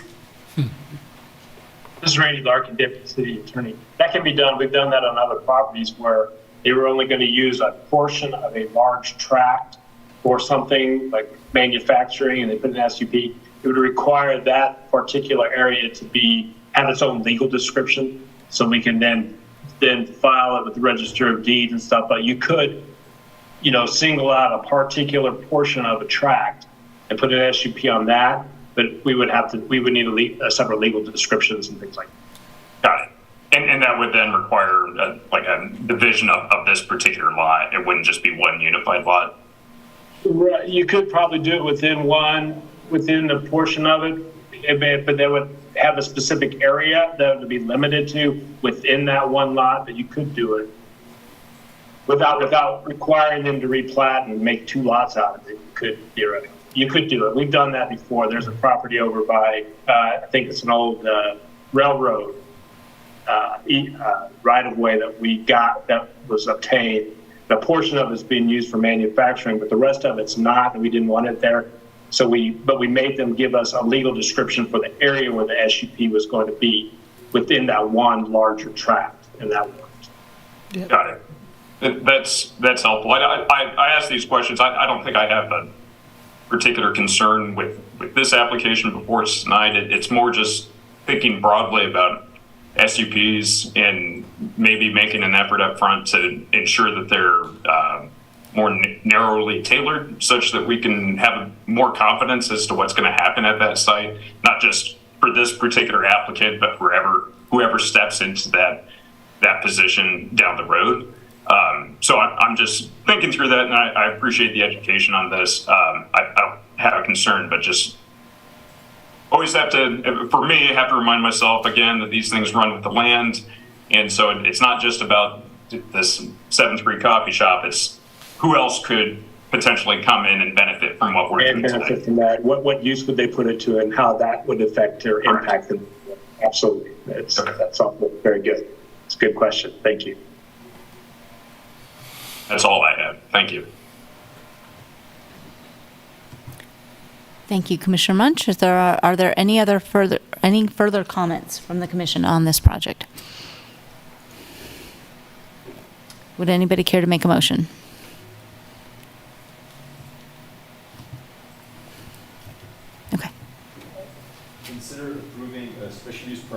SUP-23-00111 for a fast order food drive-in on approximately 1.37 acres located at 4431 Barb Farm Drive, submitted by VG Consultants Incorporated on behalf of Capital Federal Savings Bank, property owner of record. Is that, I guess the language is a bit different. yeah, a little bit different from the, yes, thank you. Sorry, sorry about that. Approve a special use permit SUP-23-00111, permitting the establishment of a fast order food drive-in use at 4431 Bar Farm Drive, and forward to the City Commission with a recommendation for approval based on the findings presented in the staff report and subject to conditions listed in the report. Thank you. Do we have a second? Second. Thank you. Motion has been made and seconded. Is there any further discussion? Seeing none, could you call the vote, Jeff, please? Commissioner Ashworth? Yes? Commissioner Barotto? Yes. Commissioner Carpenter? Yes. Commissioner Carter? Yes. Commissioner Duvar? Yes. Commissioner Hayden? Yes. Commissioner Kelso? Yes. Commissioner Munch? Yes. Commissioner Rexroad? Yes. Commissioner Thomas? Yes. Motion passes 10-0. Thank you. And now I apologize, but before we dive into item number 4, I'm wondering if we can take just a couple minute break to use the facilities. All right? Please. And we'll be back in just about 5 minutes. Thank you all for waiting.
Okay. Thank you. Thank you all for waiting. We are on to item number 4, to consider approving a text amendment revising the zoning and land use regulations for Douglas County. Mary Miller is on again this evening for this project. Or actually, this is not related to a particular site, but it is a text amendment to the zoning and land use regulations. Thank you. Yes, and I don't have a PowerPoint for this today, but in the staff report, I mentioned the reasoning behind this text amendment. Zoning and code staff were visiting with a property owner who was operating a non-compliant salvage yard and discussing the options. One of the options brought up was to rezone the property to the GI zoning district so that they could operate the salvage yard. But as we look at its location and the type of road it was on, the recommendation would have been to rezone to IG, which requires a conditional use permit, but conditionally zoning it to not allow any other uses or none of the really intense industrial uses. So we thought it may be more appropriate to do a text amendment to allow this use in certain other districts. That would be Ag 1, Ag 2, and light industrial, still requiring a conditional use permit, but not requiring the conditional zoning. So we're not trying to apply GI industrial zoning throughout the county just for the specific use. And with a conditional use permit, it goes through the exact same process as a rezoning. It goes to the Planning Commission and has a recommendation. It has a protest petition provision, and then it goes to the County Commission and has a resolution. So it's almost a rezoning for one specific use.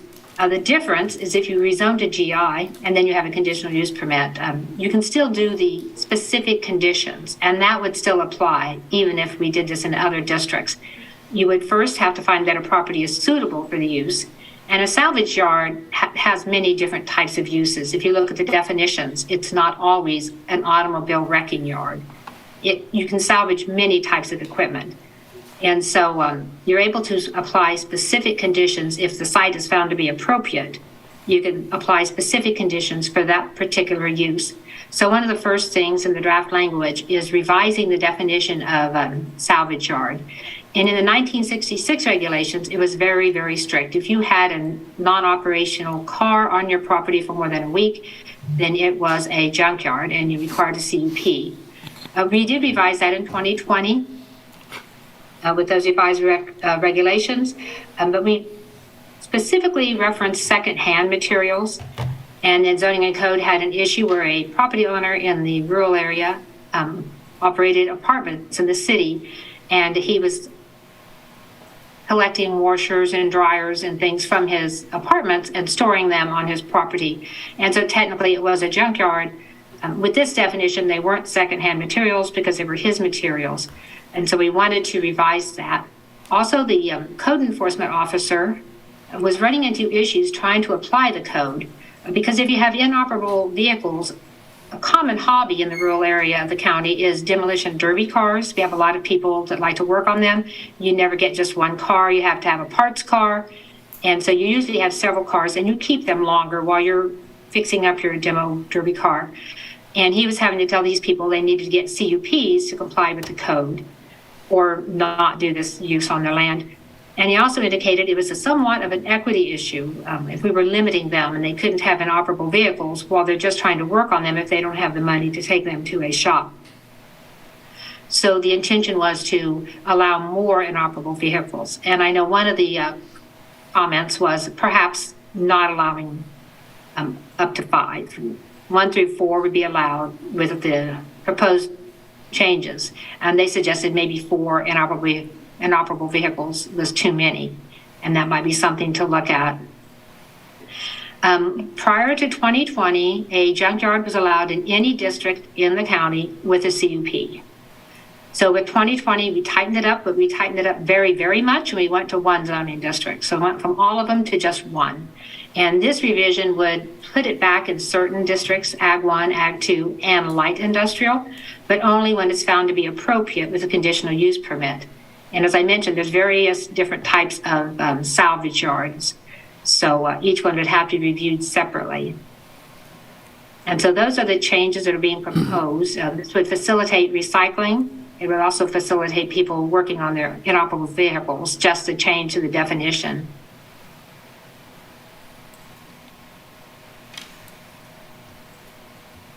But it does not permit it in any district without a CUP. It just expands the districts. That it would be possible, and if the area was found to be appropriate. And with the CUP, as you know, we look at various things. Not only do we look at what the property next to it is, we look at whether or not it's suitable for agricultural production. Are we taking agricultural land out of production? And then we can apply specific conditions. If it is a vehicle salvage yard, we can go to KDHE and get their provisions. And so we are recommending that the text amendment be adopted rather than adding the GI district. If the GI district was going to be used, we would have to use conditional zoning because so many parts of the county wouldn't be appropriate for heavy industry.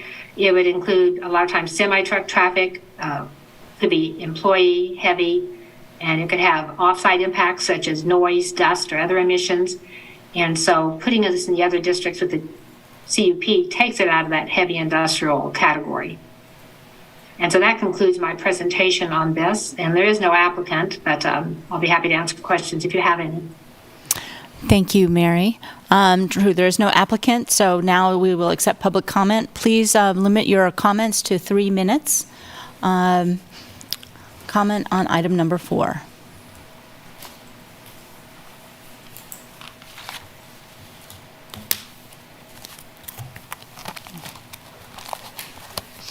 I'm Natalia Lowther.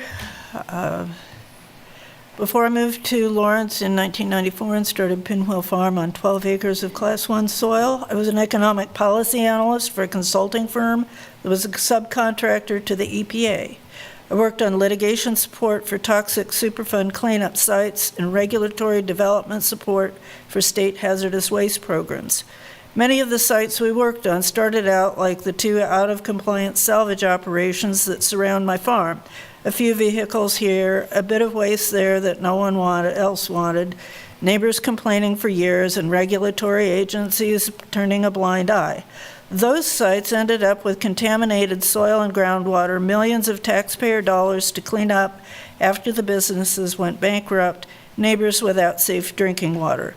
I have been watching the same thing happen right before my eyes right here in Douglas County, starting with 15 years ago with 2 properties that were horse pastures.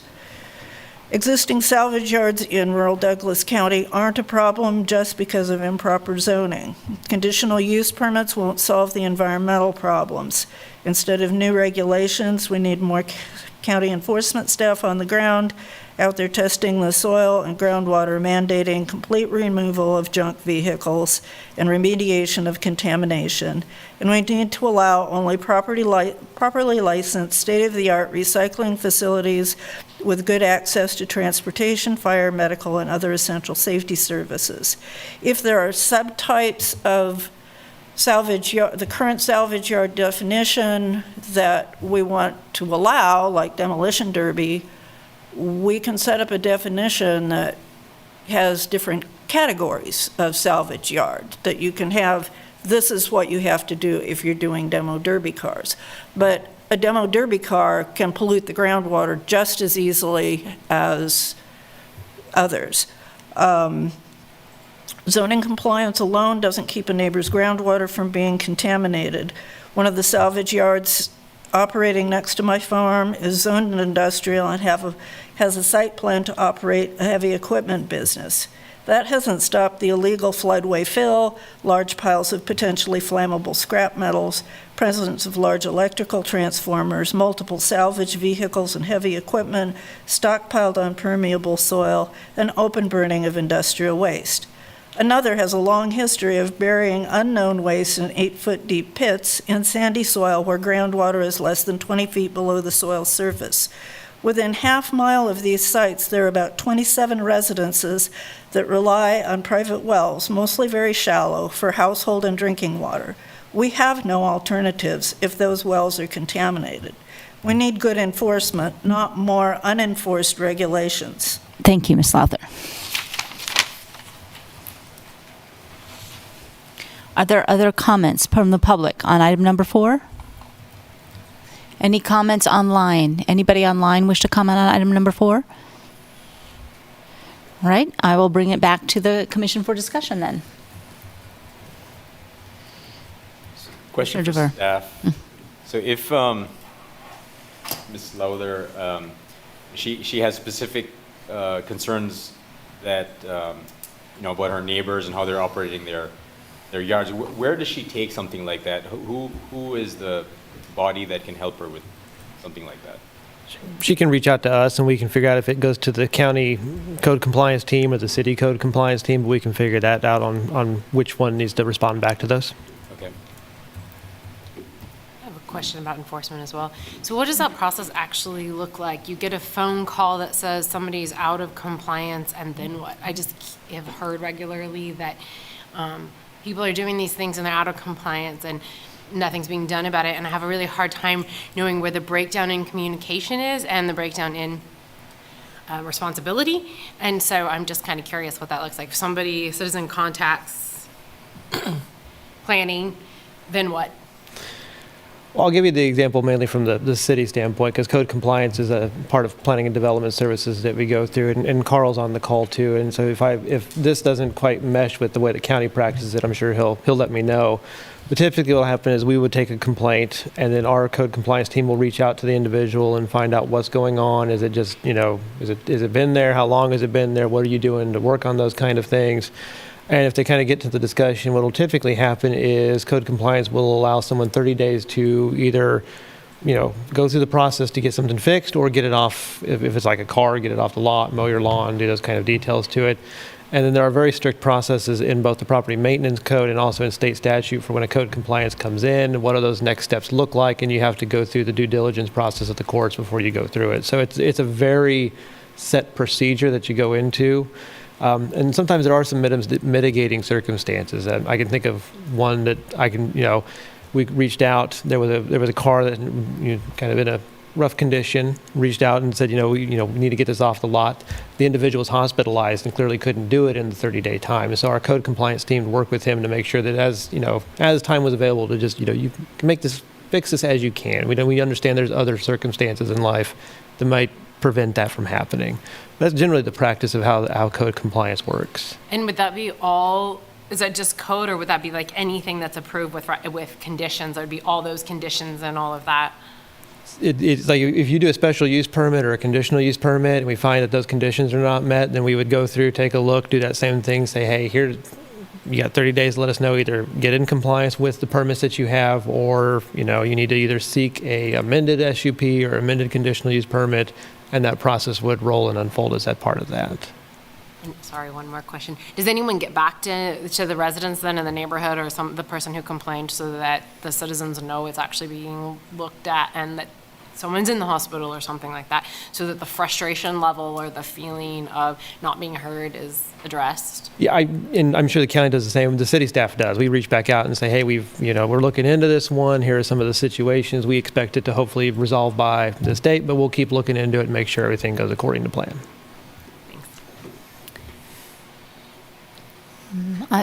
I'm going to add a couple comments here that might turn into some questions. One of the concerns I have about the salvage yard text amendment is that when you look at the salvage yard in the zoning codes, so there is a requirement in the zoning codes that no burning be done, and that the waste can't be buried. And then there are screening recommendations, but that's the extent of it. And I have to say, I'm pretty concerned about leakage from just about anything that's going to be put in the salvage yard, and there are no considerations of that kind of environmental factor. It would be something that could be put in a conditional use permit, but that's going to depend on future planning commissions and county commissions to recognize those environmental concerns on that property, and it would have. So I am very concerned about the leakage. Right now, we through our solar regulations are asking for soil testing to be done on something that doesn't really leak, has not been known to leak, but yet a salvage yard, there's no requirements for soil testing, and there's all kinds of things and unknown chemicals leaking from salvage yard materials. So that's my big concern. Couple thoughts. The example of demolition derby cars was given as what might be on a salvage yard of all the kinds of cars. I would think a demolition derby car would be leaking everything. I find myself, I remember county administrator in one of our orientation sessions had talked to us about, particularly city folks, about how things are different in the unincorporated area, and that it is not uncommon to have equipment out, and that is not bad, that is a function of operating on a farm. And I haven't been by very many farms where I haven't seen some number of, decades old rusting implements that are out there. So I don't know where the line is. I don't know where the line is between what's normal in an operating farm and where it trips over to become what would fit into the definition of a salvage yard. Maybe it's the commercial aspect of it. I'm not sure what that is. When I first started, and I'm still, I think, on the fence about this, when I first started thinking about this, the idea of allowing anything for any reason like this in Ag 1, to have it in the rules saying, yeah, you could, I really shied away from. But as I listened to some of the stories about where this might be going on, and I listened to a neighbor who's struggling with those around them not complying with what's allowed in Ag 1, I find myself wondering if, and I'm not sure if this is a question or just a comment, but I find myself wondering if we did allow this, does this provide a tool to compliance that they don't currently have for tighter enforcement of an instance where it's going on? And I really don't know the answer to that. I in no way, shape, or form ever want to think about a salvage yard going on farmable ground. I think that's my opinion, that's a one-way trip. So I wouldn't want to do that. And I wouldn't want to allow it for the purpose of allowing. I wouldn't want this to go through for the purpose of allowing it. I would only personally want this to go through if it gave more control over preventing it. Can I ask Mary that might address that line that between typical farm implement usage and storage on a property and a salvage yard? Yeah, we do not regulate agriculture, so we don't regulate farm implements. We don't regulate their leakage. If it's related to a farm, we don't regulate it. Again, so state statute. Farming is incredibly protective, and we can't come in and regulate it very well. But outside the farm, as is being suggested here on Ag 1 and Ag 2, that's under the purview of the county regulations. When you say outside the farm, what does outside that mean? of a farm. I mean, farms are registered as farms. I mean, you're in an agriculture, or if you're not in agriculture, if your primary use is agriculture, it's hands off pretty much in this state. So if you have your little junkyard that's been there for 150 years, that's what's there, and everybody knows when you buy farmland somewhere out there is all this old stuff, and because it's never been regulated, and it can't be regulated very well. Yeah. But this we have control over, and it also brings me just last Wednesday night when the county commission was considering the limited scale solar project. They had a conversation about the use of Ag 1 and Ag 2 land and for the use of other businesses. And and they were trying to distinguish, there's nothing written, but they were just kind of mulling the process of if you live on the land and you want some commercial business, it's very different than just going out onto empty Ag 1 or Ag 2 land and putting in a business that you don't live there. And this is actually putting in point source pollution sites all over, wherever, with a conditional use permit. And as Chair Ashworth said, we've got no teeth. We got nothing in our definitions.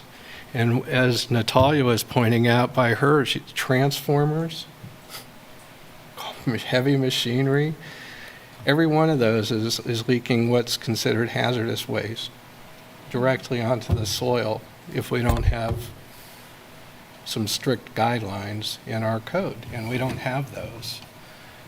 Now, and we don't even have those in general industrial or light industrial, really, unless the use triggers some licensing requirement. And I'm not sure that salvage yards or scrap yards, I don't know what the level of KDHE involvement is with those. Does anybody know? Well, I think that would mean, would that mean that it might trigger KDHE if there's regulations if there's and if it's a business as opposed to just an individual establishing? I mean, we don't know here if this is salvage yard is a business or a well, Natalia, you were in that work. When does KDHE get activated with type of use? Part of the problem historically is that salvage yards in Kansas have been regulated by KDOT and not KDHE. Uh-huh.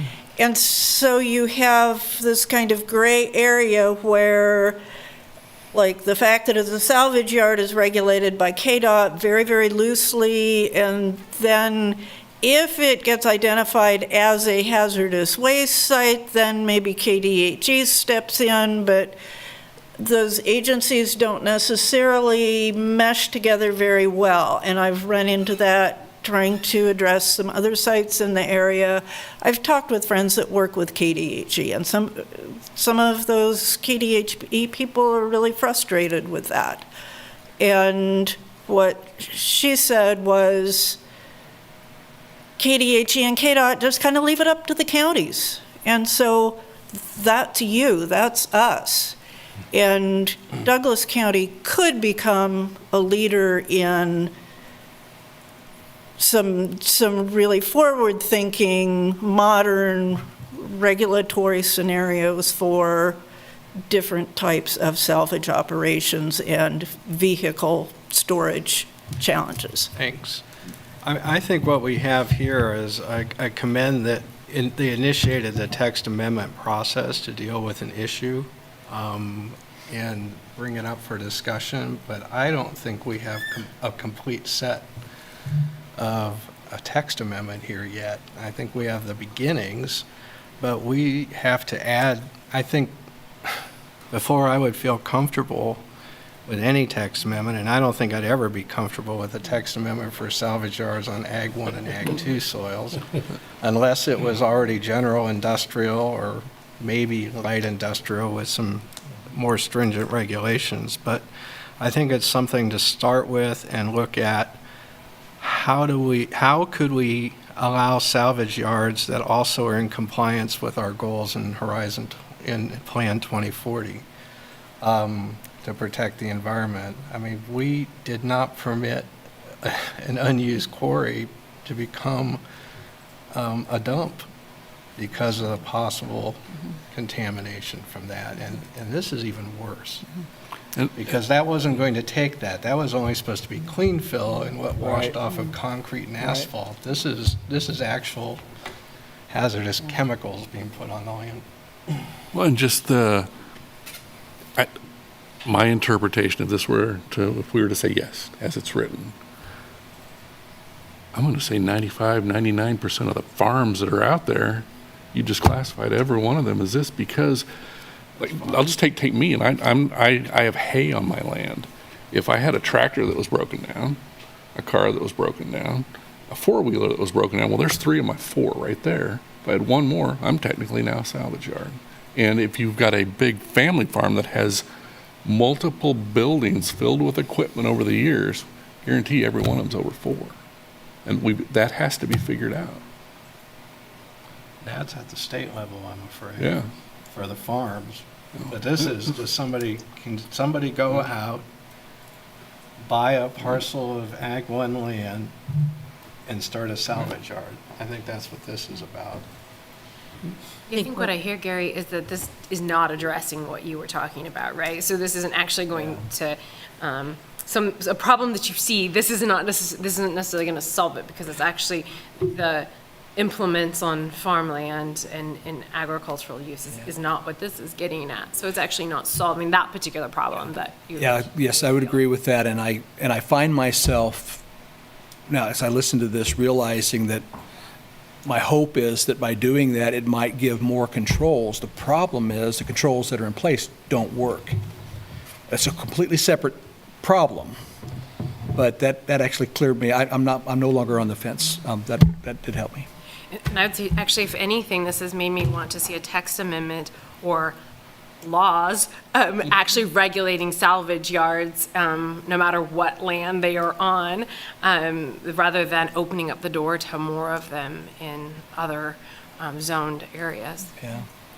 I'd also like to add, it was certainly, yes, this is about reusing, potentially recycling, but I have to say that most of the stuff that would go in a salvage yard, I mean, you're avoiding putting it in a landfill, but landfills are specifically designed and regulated to handle those kinds of wastes. So you're actually, by preventing it from going into a landfill, you're actually putting it on unregulated land. There's no safeguards. Or if it actually goes in the landfill, they're designed to handle hazardous waste. So you actually want some of this stuff in a proper landfill. Sorry, go ahead, Gary. Oh, please. Oh, I was saying, but Chair, so if we play devil's advocate on this and this doesn't go through, for example, then we have some land that, what happens to that land that, what happens to this salvage yard that's not in compliance? What would happen to it, Jeff? Like what, is it? Not knowing where it lies with the county compliance process, I would assume it would still go through compliance at that point in time, because typically you only hold something in abeyance if you have pending regulations coming or you have an expectation of something coming. Given the commission's discussion tonight, it doesn't sound like there's going to be a immediate decision on this, so that compliance process would probably continue. They would have an option to come back and apply to rezone to GI, though. Yeah, they still have other avenues available that are open under the code. So if somebody had what may be defined as a salvage yard on their neighboring property or something, and it's the proper avenues for compliance with that would be what?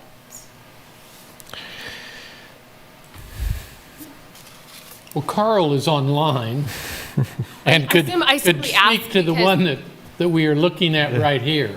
Yeah, because and that's right too. I just simply ask because I think that in this discussion, I have heard people saying that things like this or things that would be defined as this are currently happening. And so for those people who have those interests, I'm just curious what process they should follow, right? If that is in fact the case. I just want to add a point. So I live on some land that historically had junk dumped on it, but we farm it now. So it is possible for land that was once junked to be used for other purposes, and my land is an example of that. So I just want to put that on the table as well. So under current code, you would have a salvage yard operation via conditional use permit in the GI zoning district. So the process would be potentially, one option would be to rezone to the general industrial district and apply for a conditional use permit. Both those would come before you for recommendations, and the governing body would be able to approve both of those along the way. So there is those options and avenues there. The other option is compliance with the code as it is currently there. So that's another possible option there. And there may also be some others that I'm just not tuned into right now off the top of my head, but there are different avenues to meet those compliance standards. I just worry if it goes to general industrial, it's definitely not coming back. I'm just. Well, can I just add that the request to rezone with a conditional use permit, yeah, that's one operator. What we're being asked here is anybody that wants to do this can do this. But they would have to come to us for a permit, though. Yes. For a condition. But. Or some future Do we want to do this? Right, or some future commission. You want to allow this anywhere on Ag 1? I mean, right. Do you want it anywhere on Ag 1 or Ag 2, or only land that's suitable to be zoned general industrial? Those, to me, I only want it where we say general industrial could be personally, but that's where I think people should be thinking about this. Do you want it open to everywhere or limited to particular spots? Right. But yes, this would be brought forward with a conditional use permit, regardless. So Jim, Commissioner Carpenter, so in your scenario, you would disallow the current use. You would say that, or right, because it's Ag 1 today. So you would say if they couldn't rezone it, you would say that it could not be used for a salvage yard. That would be. I'm not saying that. I'm just asking. I'm just saying, like, what? I'm saying I'm not going to vote in favor of this text amendment, but if the applicant wanted to file to rezone where they currently have a salvage yard, nothing's going to stop them from doing that. Right. And by doing that, they'd also file for a conditional use permit at the same time. We've seen that quite often, and that would only apply to the one. Right. And then we'd have the obverse of this discussion. If it's good for them, shouldn't we look at extending it everywhere in the county? Right. But tonight it's, should Right. we allow this possibility everywhere on Ag 1 and Ag 2 land in the entire county? Yeah. Possibly. Yeah. Since it would have to be an individual conditional use Right, permit. right. And I think one of the letters was pretty good. It would depend on the composition of this commission at the time and the composition of the county commission at the time, so it would be applied possibly differently every 4 years, or every 2.5 years, or whatever.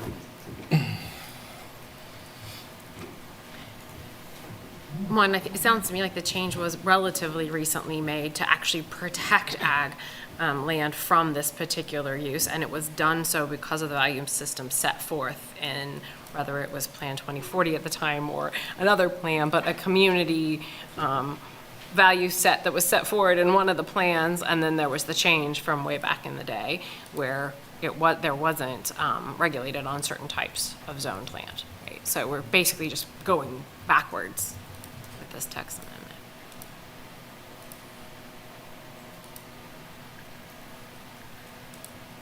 And how specific would we be as far as saying, here's what you need to do with the batteries, here's what you need to do with the battery posts, here's what you need to do with the transmission fluid, here's what you need to do with, how specific are we going to be? I don't understand what you mean. How specific are we going to be in the sense of, I mean, I don't think we're getting into the business of regulating a salvage yard, right? Like this is just if this were to go through, a salvage yard could be there and there would be regulations that have nothing to do with us or this body or the county. Are they there now? The regulations? Currently not. No. Right. So Currently there's not. nothing governing what a salvage I mean, yard we went to do with something?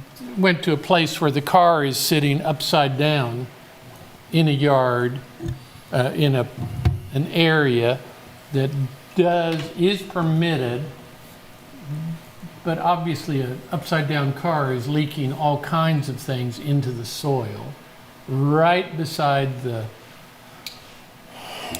place where the water runs through, right where the wells are. And and again, I'd call on Carl, what is there that we are doing then? There are specific examples. What are we doing? I think you have a built-in assumption there that that's allowed, right? So we saw a piece of property where there were some things happening. I don't think that we can assume that those things are supposed to be happening, right? That's out of our purview, right? And I don't believe it was zoned, I don't believe it was technically defined as a salvage yard. Right. It was Right? not. And so it doesn't fall under the compliance of the things that we're talking about. That's not to say that shouldn't be a broader context that we all have, but I don't think we can solve that particular situation or situations that wouldn't be defined as salvage yards with this particular situation. That's more kind of back to what I was saying. Right. I think that we should have much broader conversation about how we're regulating these things, but that's still outside of the text amendment pending. It is, but I think we can, again, Carl is here, he is the county person. We can certainly ask him and say, what happens? Is Carl going to Darius? Okay. Good evening, Commissioners. I'm Carl Bauer, County Planner with the Zoning and Codes Office. So right now, many of the salvage yards operating in the county are on an unpermitted basis. And we have a variety of avenues to seek compliance for that. One example that comes to mind is last year, there's a salvage yard where several of the vehicles are in the floodplain. There are dozens of vehicles on the property. So we went through the temporary business use process to temporarily permit the vehicles on that property, give the landowner some peace of mind that there wouldn't be any action taken against him during that time. But every year he has to show evidence that vehicles are being removed from his property. The reason for the temporary business use and going through that process was that we recognized that those vehicles were a major investment for the individual running that salvage yard, and they were a part of his retirement, so we wanted to give him some additional time to remove those. Carl, do you feel like you've got the latitude to provide that to each individual today without a text amendment change? It's an option that's currently available. And I think that Commissioner Thomas's question about the different fluids and different aspects of a vehicle there, that would probably take a lot more research to understand what is and is not allowable under the state, what is governed by a state, KDHE, KDOT, whoever has that jurisdiction with authority, versus what is at the county level that we'd be able to actually put into our code and carry forward. Because there may be other items in there. I know you talk about household hazardous waste. There's a lot of different specifications and regulations about that we may not be able to kind of dive into with a code update that we may want to take a look at and see what the state is doing first. So. Carl, correct me if I'm wrong, but currently in the county zoning code, the only thing that's restricted in respect to a salvage yard is there's no burning and no burying, and then it must be screened. So there's nothing about being in the floodplain. There's nothing about being what can and cannot leak.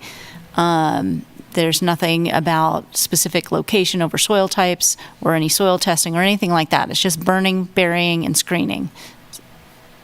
I don't have that information in front of me. Mary might have a better answer for that. That's something I'd have to do some more research on and get back to you. I don't have that in front of me at this time. Yes, you're right. There are just a limited amount of standards, and that's common with a lot of our uses. Rather than developing very specific standards in the regulations, a lot of times when a conditional use permit comes in, then we establish the standards. If you look at our quarries, there's only about 4 standards or maybe 5, not many in the regulations, but when a quarry comes through, they end up with 30 conditions, and it's just, like you said, it's a matter of staff researching it, the commission approving it. So, you know, it's worked out in the past, but possibly, maybe it wouldn't in the future if we didn't have the appropriate staff, that perhaps we would let things go without the right standards. So that may be something that you'd want to consider, is having us look into standards, more specific standards, even if we don't expand the salvage yard use. I have a question. We've been talking here about things, my understanding is your conversation was about things that are actually defined as a salvage yard or have like approval to be a salvage yard and are in the proper zoning. What about things that meet the definition of salvage yard but are not, have not gone through the proper channels and don't actually have the CUP and whatnot, that aren't actually in the right zoning space, but they would meet the definition of a salvage yard? Like, what, because I'd never thought about salvage yards really a whole lot, to be super honest, but now that I think about it, if you're looking at it, you know, I am out in the rural, it's like everybody has a salvage yard, and I don't know whether or not they're designated a farm or not, but I'm just curious as to certain things that are not technically what we're talking about here, right, that wouldn't have these salvage yard standards, but are basic, but are a salvage yard. So if I follow the question correctly, what would the process be for someone who is not eligible for a CUP under their zoning district but has a salvage yard? Or their neighbors is really who I'm thinking of. Like, I'm thinking about people who are having a salvage yard or would meet the definition of salvage yard or something, but it's not in the general industrial, it hasn't got the CUP. It's something that would be a salvage yard outside of conditioned or approval or whatever. If there was that case and there was no avenue where you couldn't rezone and get to that special use permit, or you did rezone, or short of that, it would just be a compliance case. They'd have to come into compliance with the code as adopted. At that point, the county code enforcement would have to go out and go through that process to go through those steps for the compliance portion. The current definition of storage yard is the 2020 zoning regulations, and it's pretty broad. If you read this, it's just a parcel of land with or without buildings used for storage of discarded materials. And then to be bought, sold, exchanged, and stored. There's no numbers to it. There's no number of vehicles. So part of this was a proposed definition, and part of it was what we're dealing with in terms of allowing it in other zoning other Ag 1 and Ag 2 zoned areas. Question for staff: who has authority to regulate or to impose, to draft and impose regulations for salvage yards in rural areas? Is it Board of County Commissioners? Who can change the conditions in the code? Yes. That'd be the Board of County Commissioners. You would also see it as a text amendment, could make a recommendation to them, but ultimately they're the decision-making body for a text amendment. Okay. I think my concern in listening to all of this, I've been entirely silent, just digesting everybody's comments. But it's like, what's the primary objective? Like, what are we trying to accomplish, or what are we being asked to accomplish? And, it seems initially it's to take someone who's currently out of compliance and create conditions that will bring them into compliance. But then meanwhile, for me, like Commissioner Hayden, it uncovers this whole issue of, I didn't even think of this as a problem before, but to broaden access to point sources of pollution all over the county just seems like a really bad idea. But then, of course, it bumps us up against, private land use rights, or people's perceptions of their private land use rights, and just common practice. What are people already doing? And so, to me, this is just my mind is drowning in the consequences of action and inaction on this. It seems to me. I mean, for one thing, I don't see how I can support this tonight, because it's just too big an issue to just say, let's broaden access. But it raises, for me, the question of how the county might take responsibility for creating effective means for ensuring the safety of aquifers and soil, while also bringing people into compliance. Because you can impose whatever regulations you like, but if people aren't going to follow them because it's all reporting based, then it's just a gesture. So I think we could talk for another hour and a half about this, but all I can say at present is I don't see how I could support this right now. But I'm grateful to staff for bringing it to our attention. I am too. Wow. Can I ask a question of staff, Mary? And so to follow up with what Commissioner Carter is saying, what is the pain point? So like if we don't vote on this, or we did postpone it or vote no, what are the how does it hurt the city to not approve this language? I don't think there is a pain point. I think the issue would be that the Zoning and Codes Office would continue with their compliance. This was one avenue. They suggested rezone, and then we looked at maybe do a text amendment. So I think they go back and suggest to the person, you may want to rezone, but watch this video and see what the opinions are of salvage yards. And also it'd be important to check the land that he wants to put it on. Is it good agricultural land? Or is it land that could be rezoned? So I don't know if we'd recommend that he submit a rezoning request right away rather than look into it to get an idea if it would be something that staff could support and the commission could recommend approval of. If he decides not to do that, then it would be a zoning and codes process to get him to clean up his site. So Mary, why wasn't that considered, for some reason you guys decided that wasn't the best option, right? And you thought changing, what was the reason to go with the language route and not the zoning route? To go through the text amendment rather than the rezoning? Yep. Well, with the rezoning, the general industrial, you're opening, if the property gets approved, now you're opening a lot of uses, way more than just a salvage yard. So you would have to do a conditional use permit and condition the zoning very strictly to only allow one use, which is technically what a CUP is. So they're almost getting two CUPs. A zoning district with only one use permitted in it, and then a CUP to set the standards for that one use. So it was just seen as maybe a more straightforward way to do it. I understand the points about you really probably wouldn't even want to do that on land that's zoned Ag 1. And maybe it's better just LI or perhaps some transitional agriculture. You wouldn't be zoned Ag 2 unless you weren't suitable for agriculture. But that's why the text amendment was looked at as an option rather than duplicating the conditional use permit with a rezoning condition to only one use and then a conditional use permit for that use. Yeah. But that is an avenue that can certainly be taken. Well, I'm not suggesting we do this tonight, but one avenue to sort of narrow down some of the concerns about, well, what is a salvage yard, might be working on that definition. And just that piece alone might help clarify what people are seeing out in the county, what people think should be allowed or not allowed, but working on that definition. I'm not suggesting we wordsmith that tonight. Maybe but just, send that back as a request. I will say three of my friends are out of compliance. And the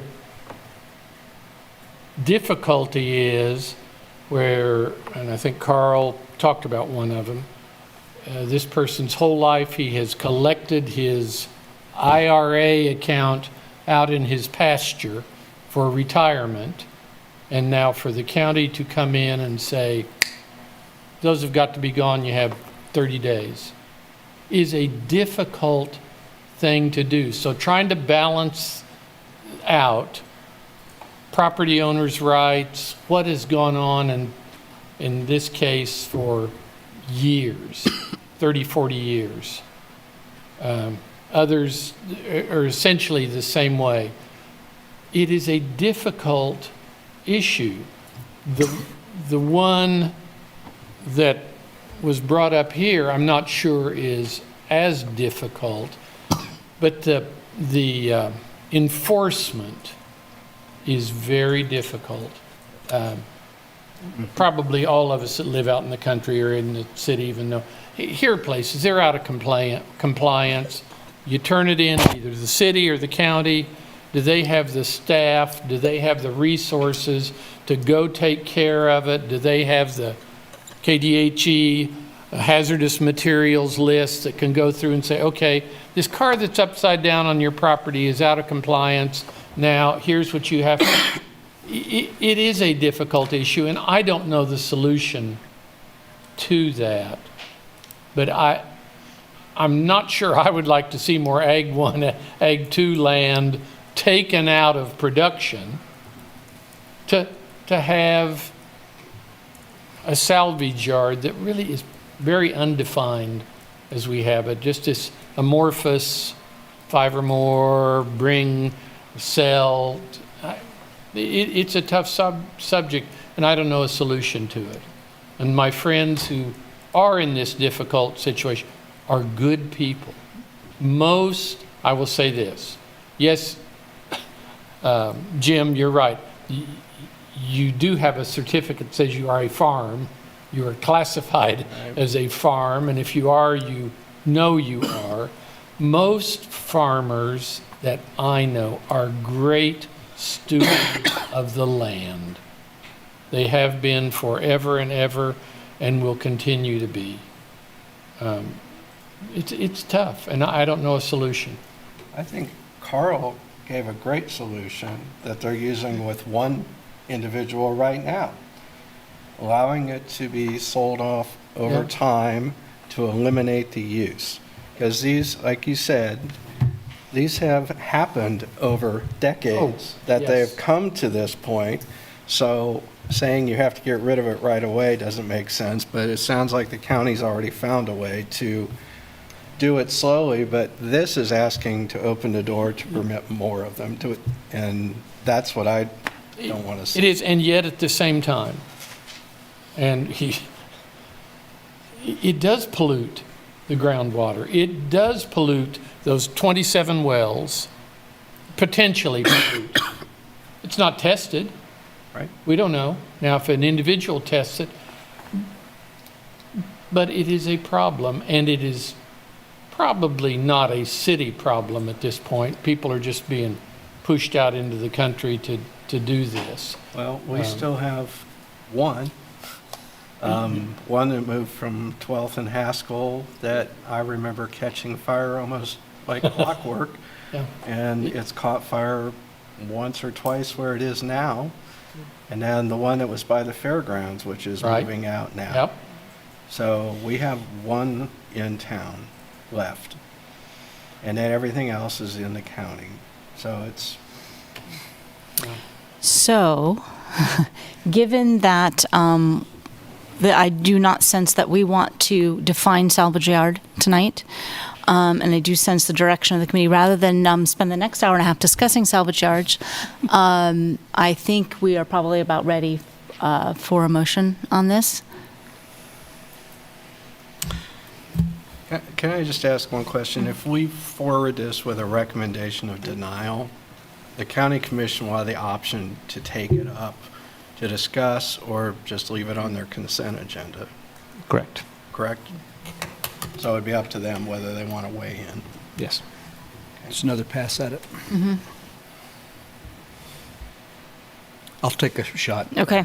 I'll probably get this wrong, so you can help correct me.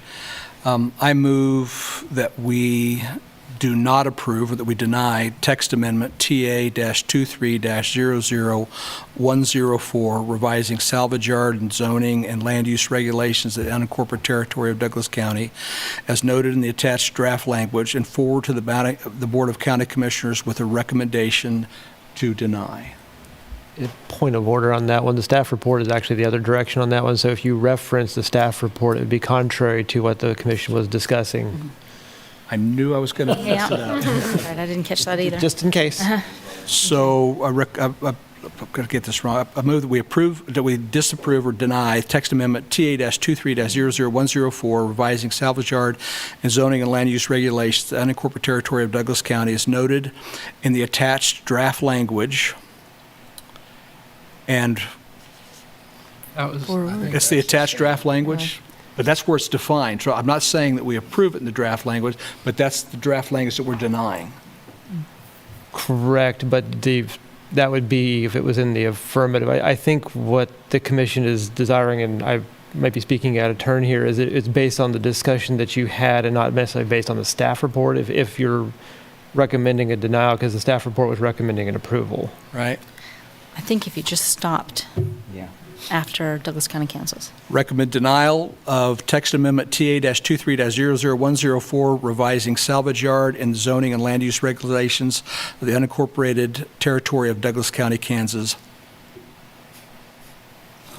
I think that works. based on the discussion of the planning commission. Based on the discussion of the Planning Commission. Do I have a second? Commissioner Carter seconds. Second. Any further discussion? Notes to the county commission? Nope. Okay. Would you call the? Commissioner Ashworth? Yes. Commissioner Barotto? Yes. Commissioner Carpenter? Yes. Commissioner Carter? Yes. Commissioner Duvoir? No. Commissioner Hayden? Yes. Commissioner Kelso? Yes. Commissioner Munch? Yes. Commissioner Rexroad? Yes. Commissioner Thomas? Yes. Motion passes 9-1. Thank you all. I think that's a good discussion. The county commission will be very interested in hearing that, and we may see this again in a different form. So item number 5, we are on to consider approving a text amendment correcting minor errors and omissions made with the revised 2020 zoning regulations. Mary Miller again. Sorry, it's me all night. I think I have a screen to share. But basically, it's not a PowerPoint or anything. Basically, as you look through the regulation or the staff report, we made quite a few errors in 2020 when we revised the regulations. It was all done by staff. And if you look through the list of corrections, some of them were simple, such as numbering errors. There were some citations listed incorrectly. Some things were omitted. For instance, the SODAR, that's a data collecting device for meteorological towers. They put that out to measure the wind in the area. There was a text amendment a few years before 2020 that set that as a temporary business use, but it was never codified into the code. So when we revised the regulations, it was completely omitted. And so that's a section that's being recommended to put back in. Another thing, like with agritourism, there were specific requirements about building codes and about how big tier 2 could be based on parking spaces. So all of this was just language that should have been in there but was left out. So the major changes, actually things that are new with this amendment, we set up a few uses and we called them small and large. For instance, religious institution small and religious institution large, and we didn't differentiate. And so this amendment would differentiate, and we're proposing to use the parking standards for tier 1 agritourism uses. Those are considered small scale, so the Zoning and Codes Office can process those administratively, and they have a maximum cap of 40 parking spaces. And so we would see that as a good place to put when we look at the small churches that are allowed without CEPs. And then the large churches would be anything with more than 40 parking spaces. We also did this with commercial slaughtering and processing. This is a brand new use that was added in 2020. And we had two. We wanted to have the general, which is allowed in the industrial districts, but then we also wanted limited, because with all the Food Policy Council and interest in doing more local foods, people were interested in doing small scale processing plants. We have some in Johnson County, like in DeSoto. We have some in Franklin County, but anyone raising animals in Douglas County has to travel. So we did put these uses in, but we did not specify what they could be. So in this, this is a language that was provided to you in the report in the report, I looked at the size of facilities in Johnson County and Franklin County, trying to find some reason to set a limit. And their facilities were never more than 10,000 square feet. And in our regulations, we have a value-added ag business use, and the limit of 10,000 square feet for the building was set with that use. So that was proposed in the staff report as the draft language. However, I reached out to the Food Policy Council, and then Marlon Bates from the Kansas Extension Office contacted me and put me in touch with a gentleman from the Department of Agriculture who's in charge of marketing. And he gave me a brochure that the Department of Agriculture uses to distinguish between different levels of slaughtering and processing plants. They have 5 levels, but he said ours, the limited scale, would fit their number 1. And so if you're limited, he says you slaughter fewer than 100 head in a year of operation, and or you process less than 10,000 pounds of product in 1 month. And then he also discussed that we only talk about livestock, but he said that poultry is not considered livestock, so that we should, to be specific, we should mention livestock and also change the language to be including poultry, rabbits, or other approved specialty livestock, so that it's clear that our intent is to include any animal in the county that people would take to this kind of a facility. And so the general, the standards they put on that is you slaughter between 1,000 and 10,000 head in a year, or process between 10,000 to 10 million pounds of products in 1 month. And I guess you just never go above that amount. So that would be the size that would be part of the industrial zoning. And so that is a pretty specific change that we're proposing. The others are all fairly minor, but this one is actually setting those standards. So this language was distributed back to the Food Policy Council for their feedback, and some of the other farmers that they had included in this email thread, and they approved of it. They thought it was reasonable. So those are the changes that are being proposed. It's a minor cleanup, but this is a more substantial change I wanted to bring to your attention. Thank you, Mary. We are taking public comment on this particular item. If anybody would like to have public comment on item number 5.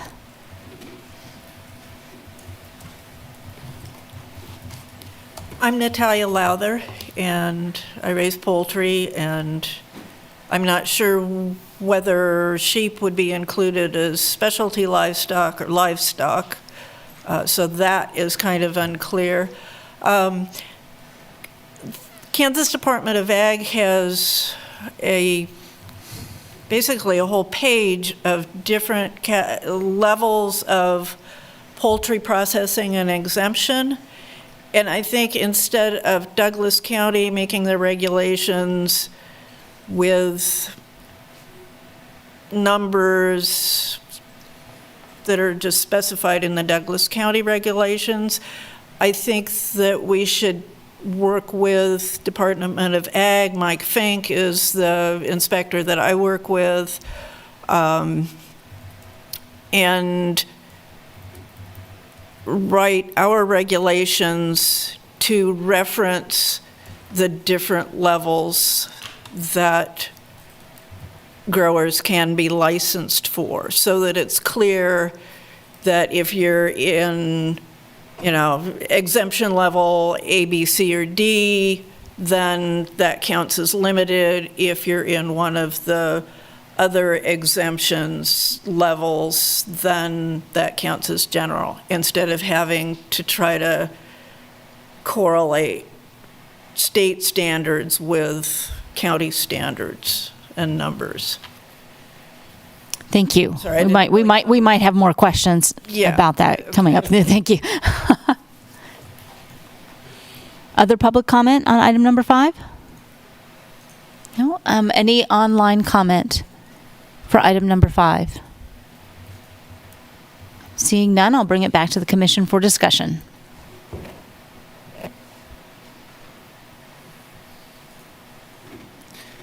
Is there a reason Douglas County standards wouldn't be the same as what Kansas recommends? Mary? We are using the Department of Agriculture recommendations. They sent me the brochure. They have 5 categories of facilities, and that's how they list them, is by the number of head that's slaughtered and by the amount of product that's processed per month. So those are straight from the Department of Agriculture. Ms. Lowther, can you explain, what do you mean by class of exemption that you spoke of? I think perhaps there's a confusion happening between livestock slaughter facilities and poultry exemptions and poultry slaughter facilities. And it's very confusing. I've actually fallen out of compliance without even realizing it, just because it's really, really confusing. I think the 5 levels that Mary is referencing and the numbers that she's referencing are for the livestock slaughter facilities, like cows, pigs, things like that. I don't know if sheep or goats are in that. I'm guessing they probably are. The poultry processing there's many, many more different categories of exemption, and they're based not just on the number of animals. There's no mention of pounds when it comes to poultry. A bantam is the same as a turkey. It's all just number of birds.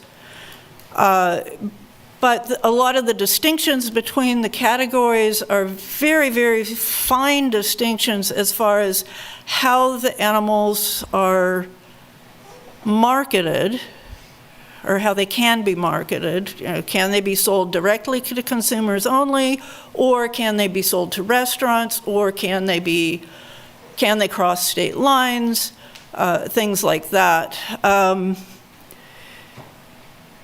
And then also issues about the ownership of the birds and where they were raised. There are different exemptions if you raise the birds on the premises where you're slaughtering them versus if you slaughter them on a different premise from where they're raised, and whether you own them or someone else owns them and you're slaughtering for someone else. It's overwhelming. So, but the key difference that you're talking about is that it's not, when you're dealing with poultry, you're not dealing with these numbers. Right. Okay. Absolutely not. Okay, thank you. Yeah. There's, I mean, 10,000 pounds of chickens is not 1,000 chickens. Thank you.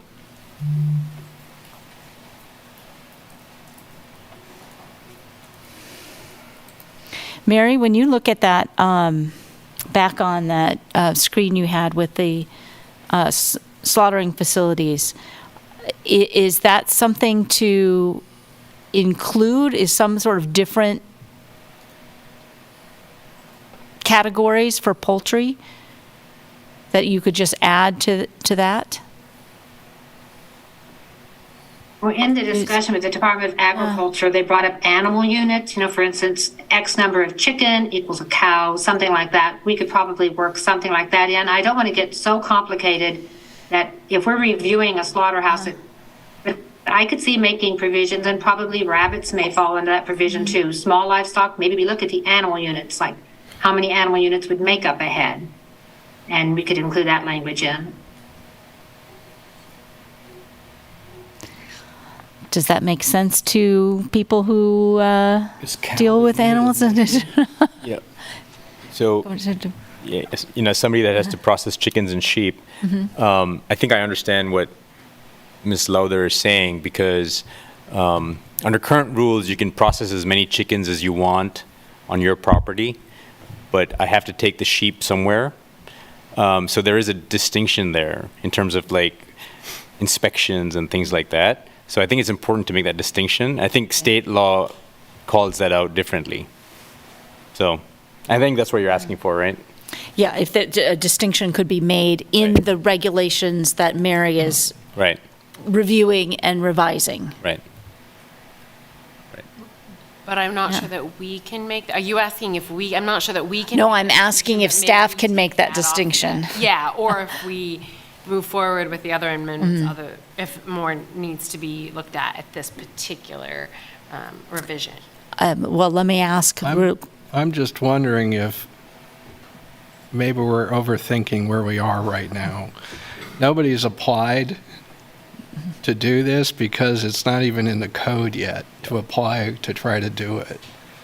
I mean, maybe, Mary, would it be, instead of us trying to figure out all the different categories of this tonight, because we have how many different modifications here, and we're voting as a whole, the first time somebody wants to do this, I suppose there could be the request at that time to modify the code to meet all these standards, because it sounds like it's going to take a lot more research than we're going to ever be able to do tonight. This was just to get it into the code, since it was approved 3 years ago and it's not there yet. Is that correct?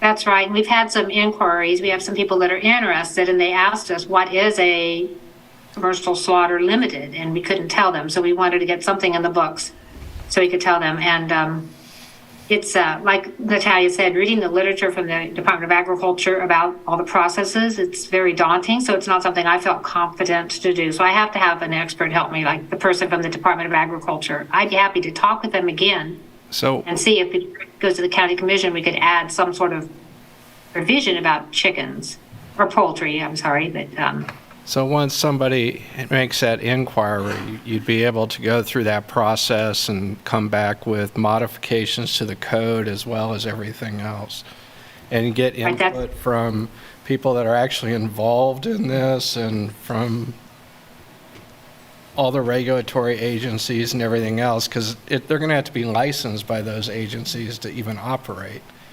So I imagine they're going to come up with a bunch of issues without you having to track them down without the expertise right now. So could we just clarify what the procedure would be with what we have in front of us if we're going to take in all of these? Do we need to take that piece out, or can we leave that in for modification later by staff? What would be the procedure? If the commission is wanting to have further study on commercial slaughtering and processing general and limited, then I would remove it from this amendment for further study, but go ahead and you could take the rest up, but pull this one back out for more detailed study. That would be acceptable. Okay. Would it slow down? Because I know we have a shortage of processing facilities, and if we are backed up by years. So if it would slow that down, I would not want to do that. It would be my concern. I don't know how long it would take us to get an amendment back to you on that one, given some of the other large and weighty amendments that are currently on the table with staff. So it could be quite a while before that would return to you, that we'd have the time to process and give you the thorough review for it. It's a critical need. Yes, I understand that. But it would be faster if we had an applicant that was pushing a modification. Correct. And right now, we can't even take an application because nothing is permitted in the code. That would be, knowing that it's kind of an open, it was in this amendment for a reason, because we knew it would have a bit of an issue in the code. We expect it to still move, but it still may not move as quickly as if it was an applicant-initiated text amendment. But happy to put efforts into that one, but just be aware that there are some other larger text amendments that need to kind of go through their iterations too, that this would be in behind of. What would be the downside of going through with it tonight as written and then modifying it later? I mean, what would be the downside of doing that? If it is part of the code, someone can apply for it as it is currently written, and they would have to go through the process for it. So you couldn't necessarily initiate a text amendment, because they would have submitted a permit with the language of the code of the day. So it would be processed given the code language at the time of submission. Are we hearing, though, that the way it's written or where the direction it's going would put people automatically out of compliance? Yeah. Could I ask Ms. Lowther, if it was as it stands now, would that be a difficulty in applying with respect under the current to poultry production?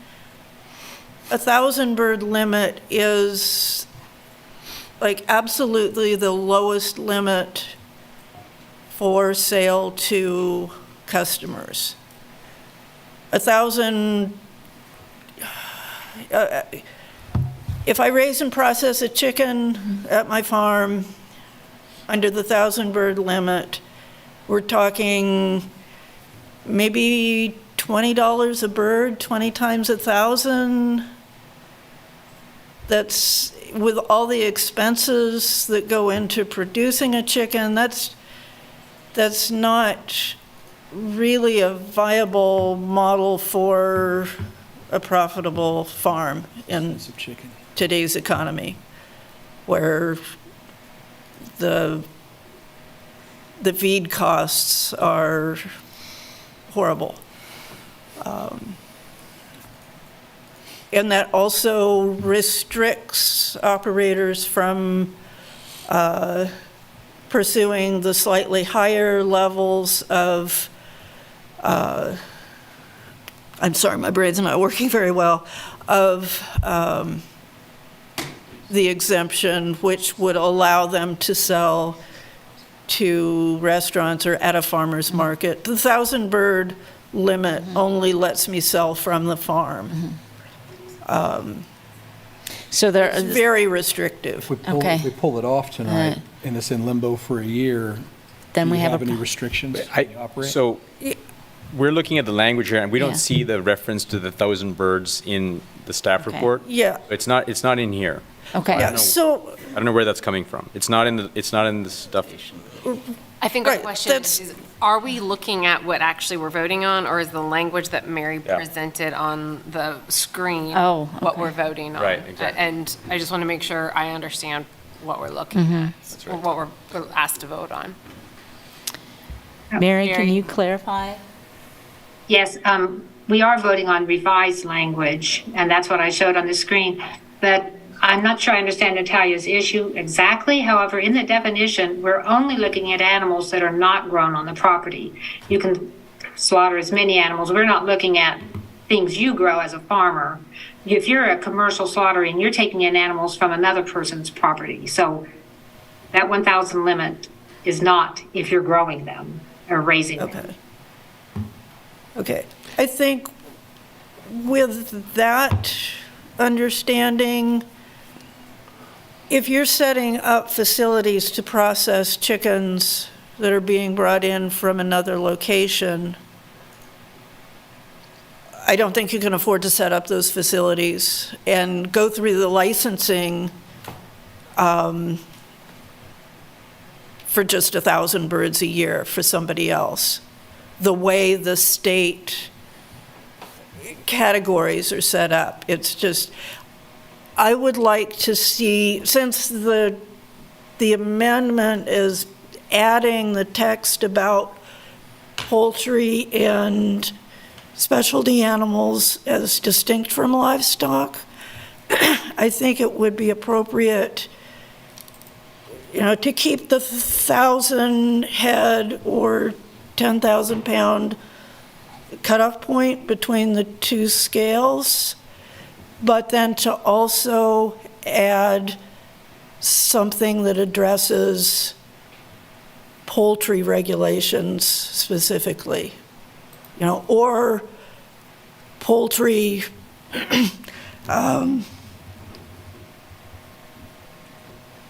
poultry exemptions. But it's hard to, Yeah. and it's really fine print on them. Thank you.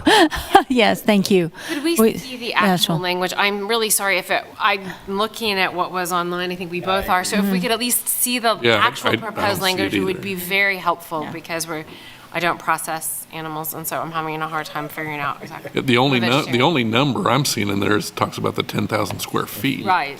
Here we go. So this is different language. Okay.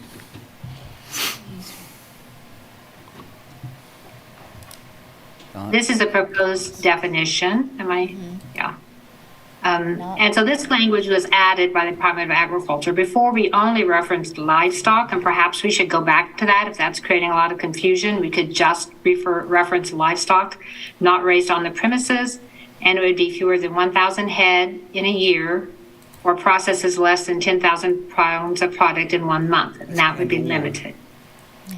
And so that would allow it to go forward because there is this need, as Commissioner DeVore recommended, and then come back to the poultry later. Right, that'd be an option. Take out this new language about poultry, rabbits, or specialty livestock and just leave it at livestock. I'm just not seeing that listed in what we're showing as the actual amendment wordings. It's not. Oh. When I wrote the staff report, I wrote it based on what I saw in other counties as far as the size of their buildings and what we have for value-added agriculture. I had reached out to the Food Policy Council, but by the time they contacted everyone and got back to me and then put me in touch with the Department of Agriculture, the staff report was already due. So I didn't have this information. So I got this a little later. So this is a change to what you're seeing in the draft language. Okay. This is what's being proposed instead. You could go to 10,000 square feet, but the Department of Agriculture did not feel like that was an appropriate limit. That wasn't addressing it. We could go with that if you'd like. Or we could remove the poultry, rabbits, or other approved specialty livestock and just reference livestock with this amendment and maybe do a later one when someone comes in and wants to do poultry. I mean, I don't know the definition. I don't know if is there a definition of livestock in the referenced code. I mean, I don't know that taking out poultry, rabbits, or other approved specialty livestock helps if they are definitionally livestock, if they're being raised for the processing purpose. So that language isn't necessarily what bothers me. I think poultry is probably included anyway. The question that's been raised is, are the limitations too limiting for poultry producers? And I don't personally know the answer. Am I reading that Go right? ahead, Gary, yeah. That gives you up to 10,000 pounds per month? Yeah. That's a lot of chickens, isn't it? That's probably about 1,500 chickens to 2,000 chickens. I mean, 6-bone bird, whatever, Every month. Every month, so. Yeah, I don't know. To me, the difference is when you move from a model where you're able to slaughter anything that you raise to taking in work from others, you move from being a farm to being a processing plant. And if you're a processor, I think there ought to be some conscious decisions made case by case. My only concern is I'm a little, is it and or is it or? Like which and or like, shouldn't it just be or? They're very different words. I mean, they're very different, sorry. Yeah. This is my day job. Picking one I think is really important. I don't have a preference. Well, and I'm just thinking about this as somebody that does occasionally sell cattle when we have enough. What Gary's saying is right, it's probably 10,000 pounds. Let's say that's 2,000 chickens, so that covers the or of the 10,000, but 10,000 pounds of beef, that's not too many. So do they both qualify the same way? If I'm making sense there. So if I can do 900 head of cattle, and that covers under the 1,000 a year, but then I also want to say and I want to do 10,000 pounds of chicken, which would be well over the 1,000 head there a month. So can a business do both of those? Even when it's saying and or, it's just, I want to make sure that that's covered for each species. I think if you just select or, that Right. covers that, right? Right. Like, and it gets rid of any of the confusion. Well, is it and or is it or, right? So I think the or would do that. The and would limit that. Yeah. So I think I'm fine with the or, but that would be my only thought about Do you mean as it's written with the or? But taking out the and then, like selecting one of them. But I think- not messing with the poultry, specialty livestock. So just simply changing that to or. Yeah, I mean, Okay. that would be just the thought. I mean, I'm kind of with Gary on the what are we trying to get at here and does this do it? So I think that's fine. I just, with the language wise, picking one. If I may, for the commission's sake, I think this one may warrant further discussion and warrant going to an agenda at a later date, because there seems to be a lot of discussion and a lot of open-ended questions that we may need to answer on that one. So I would actually probably recommend pulling this section back out and bring it back to you as a separate text amendment and go ahead and advance the other ones, only because this has not been seen by the public and we've not had time to have it go on an agenda and have it gather for that public comment portion. So I would actually be more comfortable pulling this out away from the amendment this evening and having you initiate a separate text amendment for this part of the code to have the discussion that you're having tonight. Again, I am wondering do we have any idea how much of a delay that will put this in? I don't, but we could promise to get it back to you as fast as we can, knowing that we've got some other ones there. But, I mean, it sounds like you'll need a little bit more information, and we probably don't have enough of that conversation with the public to really have that fully vetted out this evening, so I have some hesitations with that. I agree. I think just the public comment in general, like that, we did have public comment on it by one person who happened to be here, and that seems unfair. Just seems like the public should have an opportunity to weigh in on on this. I find myself Yeah. wondering, I hate to say this out loud, but I find myself wondering about the other 17 items. We just, I guess I was So assuming what- that they what- were. I mean, we've Yeah. modified this here tonight in a way that the public, that is actually substantive change, and the public hasn't weighed in on it. Correct. My understanding is that the public has had an opportunity to weigh in on all the other changes. Correct. That's my concern too, is this one's starting to kind of deviate from what was published with your agenda and the conversation points. So there may be people that want to comment on this or have ideas, but they're not knowing that that's coming tonight. Yeah. So I would say is allow the rest of the amendment to go forward and then initiate a separate amendment for that provision of it so that we can bring that back to you as fast as we can. Okay. Question I for like that. Jeff. Can you remind us what notification is going to look like for that kind of text amendment? Because we've had issues in the past about people not being aware of proposed changes. When it comes to a text amendment, how is the public notified? It's through your agenda. There is not a mailed notice or a sign that is posted. So your agenda and your discussion is really that point, which is why I'm having hesitation with where the discussion has gone this evening on this portion. Got it. Okay, thank you. And Jeff, if somebody wants to open one of these facilities before we approve the amendment, can they? Can they apply to, do they have to wait for this language, or can they go ahead and ask permission to open a slaughterhouse? The code already has some of that in there, so you can go through with what the code has written today. But it sounds like it may be more advantageous for someone to wait for that amendment to come back, because there might be some different caveats in there that make it a little bit more amenable. But if the code does have it in there as a use, and it does have some of that definitional construct that we have in there, it could go through today for a processing, or excuse me, for processing to you. Yeah. The other option is to, and I don't know how, Mary, I don't know how you feel about this. I mean, the other option would be to have a discussion about whether or not to approve what actually is in the packet and was given public notice, and that which people knew that they could come and talk to, right? So that is an option. I mean, an option is to stick with the original language. Mary, I don't know how you feel about that, but that would help with the public process, the public comment process, or concern, I guess. Yeah. So yeah, that is possible. You do have that amendment before you with the square footage. If you wanted to approve it with the way it is written in your packet, I think that's a fair way forward, and then still could initiate an amendment to adjust it on top of that if you wanted to do that. So I think there's at least a couple different avenues to proceed forward on that if you'd like. Where is the language in there? Yeah. Actually, it's It is. Chickens I can do. Where, can you point out that Number number eight. eight? Oh, yes. I believe it's on page 8 of 11 in your packets. 8 of 11. Make sure everybody looks at so that is, there it is. Number 8, section 12, 315, a facility used for the killing and butchering of livestock that were not raised on the premises and the refining of their byproducts. Products are typically sold to butcher shops or grocery stores. There's no maximum limit on the total building area. And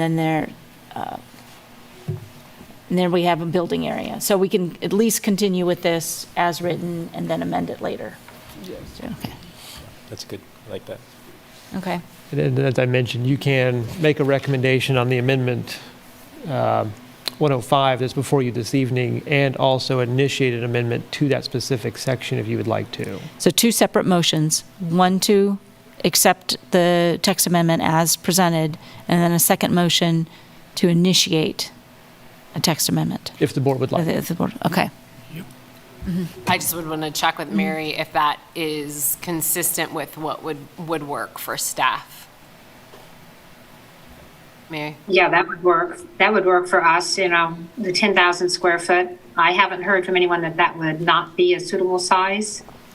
And so that would get us started. At least we'd have something we could tell people if they ask us, do we fit into limited or general? We could tell them, and then we could work to make the changes better so we have a better definition and bring that back to you. Okay, so would anybody like to try with a first? And that's just a Motion. straight up motion to approve what's here. Yes, does anybody have any discussion on any other portion of the suggested text amendment? I was curious, just as to the item, was number 9, the temporary business use plan, adding G in there, and maybe this was in the report and I just haven't remembered it. Are those things not currently? I feel like those things are included in discussion on temporary business use plans, and so I was just curious, how this text amendment came about. I don't know if Mary. They're not specifically listed in the regulations, but a few years before, I think it was 2018 perhaps, a SODAR unit was going to be put in Douglas County. We didn't have any standards for it, and we didn't know whether to do a CUP or make it a temporary business use. So a text amendment was done, and it was decided it would be a temporary business use because it doesn't stay there that long. So that got adopted. We had language, but it was never codified into the code. Somehow that just was an oversight when they codified the zoning regulations. So when we pulled up the copy and made changes, that wasn't in it. So we completely omitted anything about the SODAR. So the definition of the SODAR, that it is a use that can be approved by temporary business, and then that extra section they had about what things you can look at, it just gives them, anyone who's looking at a temporary business use permit, and that's zoning and code staff, it gives them extra credibility or extra, I don't know what the word is, but it makes it more palatable to people that they're going to look at all these things when they review their temporary business use permits. Okay, it's my understanding that they kind of do anyway, so I just was wondering. Thank you. Any other items in this list? And cleanup. Would somebody care, let's see, I'm looking for Commissioner Munch, if he has any questions about any others? No? I have one question. Sorry. Go ahead. Why are they saying number 12, except the date of the meeting is not required on the site plan notice signs? Why take the date of the meeting off? I just feel like we hear people time after time after time coming and saying that they didn't get notice or they hadn't heard about it or they just found out. And so that just stands out to me as why would we move the opposite direction of what we're trying to do? Right. Site plans, we require posted notice for a lot of items. Most of them come to the Planning Commission. And when an application is submitted, we know what Planning Commission it's on track for. So 20 days before the Planning Commission meeting, we give the applicant a sign to post. But with a site plan, they submit it, and it's going to go to the County Commission whenever it's ready. So whenever they've addressed the comments and our concerns, it could be a month, it could be 6 months after it's submitted. So it's hard for them to put the date on the sign. We actually have to do 2 signs right now. They put up a sign to let everyone know it's submitted, and then we try to remember when we schedule it for the County Commission to give them another sign 20 days before with this date. And actually, when they see the sign, most people, if they're concerned, call us and we tell them that we're working on it, because the point of the sign is for them to be involved in the review process. If they're concerned, if they are worried about the use, they can make changes if they let us know ahead of time. We used to not notify site plans at all, but now we mail notice. The applicant mails notice to everyone within a half a mile and tells them he's going to submit an application. Then the signs are put up. And so people can contact us, and we have a lot of input in our site plan process now, thanks to these notifications. But it's just that it's difficult to know when they're going to go to the County Commission. And if you don't know 20 days ahead of time, they have to wait. And if you want to go ahead and have us do the 2-sign process, where we set 1 sign for the application and then we set out another one for the meeting, we can do that. But it's just seems redundant, and but the point is to let people know something is happening here. If you're interested, call the planning office, because otherwise they won't know where the meeting is. We're not going to put all that information on the sign, but it would be up to you if you'd like us to keep it. Oh, thank you. That helps. I was just trying to figure it out, and that makes perfect sense. The idea is for them to get involved earlier in the process than in the final meeting. So thank you.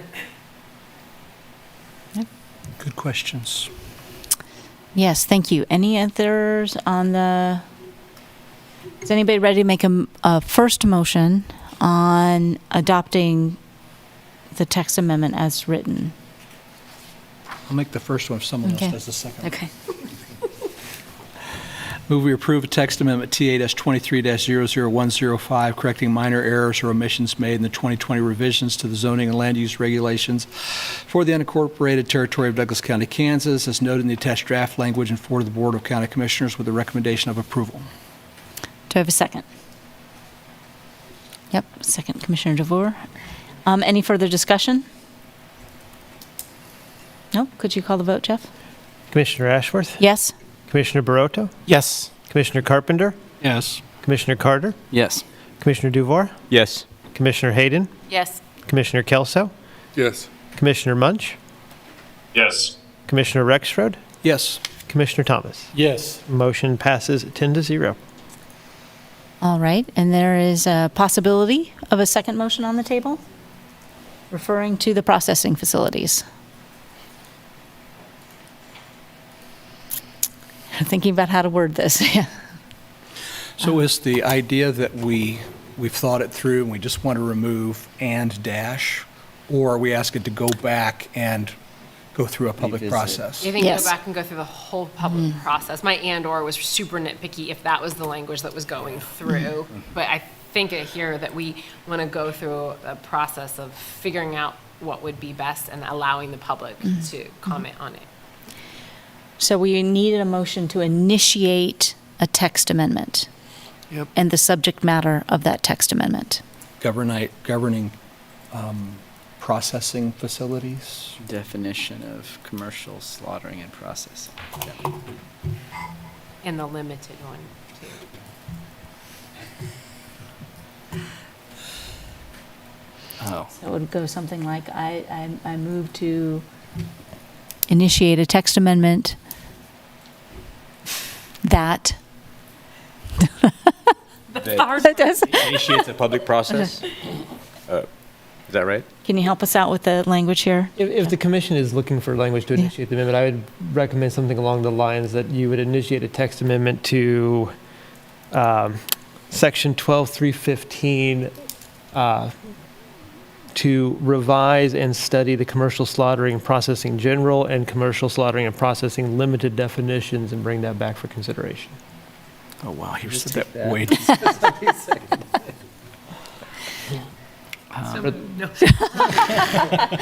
Yeah, go ahead. Okay, Go ahead and give it a try. Okay. I move that we initiate a text amendment to revisit section 12-315 definitions, including commercial slaughtering and processing general and commercial slaughtering and processing limited. And return recommendation. That sounds And good. return with recommendations to the Planning Commission. All right, yes. Okay. Any further discussion? Okay, can we call the vote, Jeff, please? Commissioner Ashworth? Yes. Commissioner Barota? Yes. Commissioner Carpenter? Yes. Commissioner Carter? Yes. Commissioner Duvar? Yes. Commissioner Hayden? Yes. Commissioner Kelso? Yes. Commissioner Munch? Yes. Commissioner Rexrode? Yes. Commissioner Thomas? Yes. Motion passes 10-0. Thank you. And excellent, Commissioner Carter, for picking that, excellent recall. So that concludes our regular agenda for the evening, but we do have an item under miscellaneous new or old business, which is receiving the status update of the land evaluation site assessment. And Mary, you're continue on with Mary Miller planning for the Lisa text amendment. Yeah, Mary Miller. Basically, this memo that's in your packet is just kind of a summary of where we started with the amendment. It was important for us with the zoning regulations to find a way to differentiate the productivity or potential productivity of agricultural land when we make rezoning recommendations. So the LISA is intended to help us with that.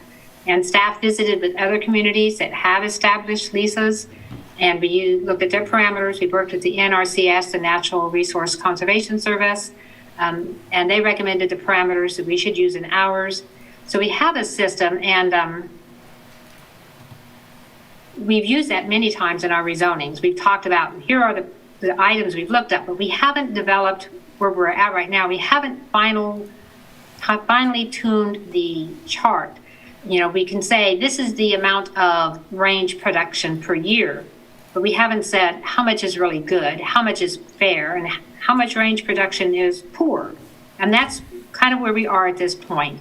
It came to the Planning Commission, and an ad hoc committee was formed to do some ground truthing. So we could look at the chart, compare it to agricultural land, and say, well, it was too high or it was too low. And I think there are a couple of issues. I don't think that staff actually explained how to work the LISA adequately. And the other thing is, I don't think the ad hoc committee was probably suited to go out and say, well, this is great farmland, or this is medium farmland. I think we needed more expertise, more agricultural expertise, so we could pick land. And even if we had someone from K-State, perhaps, that they know land and they could give us examples, and we could fine tune our chart so that when we're looking at good farmland, the result we would get would be high level of protection. And if we're looking at poor farmland, it would have a low value of protection, and we would have everything in between. And so I had a presentation prepared where I went through and showed how we did each one of those parameters. And we have other parameters we put in, because if you have farmland and 80% of your property is a lake, then 80% of your property is not good farmland. It doesn't have a farmland productivity potential. And so we wanted to remove that from it. And we used other things. For instance, if you have houses and buildings on your property, we would remove that from it. And that's removing the houses and the buildings. That's kind of a fine tuning thing. And that, in my mind, is if we were looking at two properties, perhaps the township wanted to put a facility someplace, we were comparing two properties, the scores might be pretty similar, but that might be what makes the difference. We also look at, do you have environmentally sensitive lands? Because if you have stands of mature trees, or if you have floodway, or you have wetlands, stream corridors, these are not conducive to agriculture. So the more of those you have on your property, the less suitable your land is for agriculture. So we've got the background. We did a lot of background work on it. And actually, we kind of stopped right when we were getting ready to try to put the judgmental provisions in to say, we look at national commodity crop production indexes. How much cropland does the NRCS assume this property can produce? But we have to be able to give it a grade. Is that great? Is it good? Is it poor? And so that's where the ground truthing came in. And we'd like to come and do maybe a mid-month and go through and just run through the LISA and show you how we find these figures and plug them into our chart and show you where we are now looking at properties. But it could change once we do this ground truthing. You know, we may find out that in Douglas County, 5,000 for range is great, and we should give it a high level of protection. But until we get to doing the ground proofing, we really can't tell. And in the memo, I provided some comments that were provided by one of the commissioners on the ad hoc committee who had concerns with the way the LISA was being established. You know, he didn't want us to use negative numbers, and we could adjust that and not use negative numbers. It's just that if you have a lake, it is a negative. It's not good farmland. And we wanted to make sure it was clear, if you have two properties, one's 80% lake, it's going to score lower than the property that's 100% farmland. So it may involve using negative numbers or just manipulating the numbers so that we could have higher positive numbers, and then using lower positive numbers would have the same effect as using negative numbers, if that's something we're opposed to.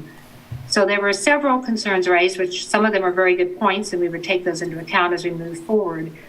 But so we have three options that we're suggesting that I'd like you to consider today. One is to assign a new ad hoc committee, and staff in the ad hoc committee work with agricultural professionals to do this ground truthing.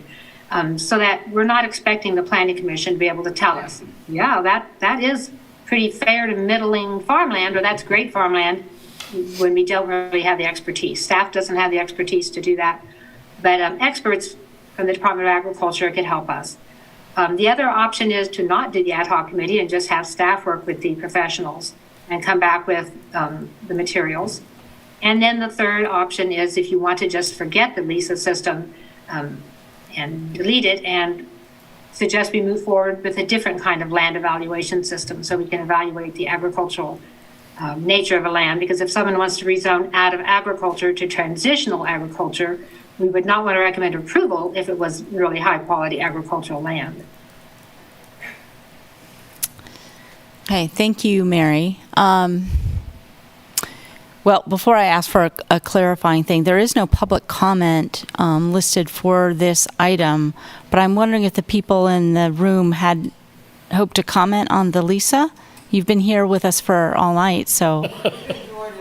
Okay. Okay.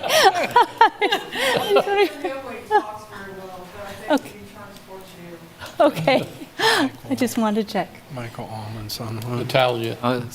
Oh, okay. Ms. Lowther, if you'd like to, and then Michael Allman, yes. So just a brief comment. Yeah.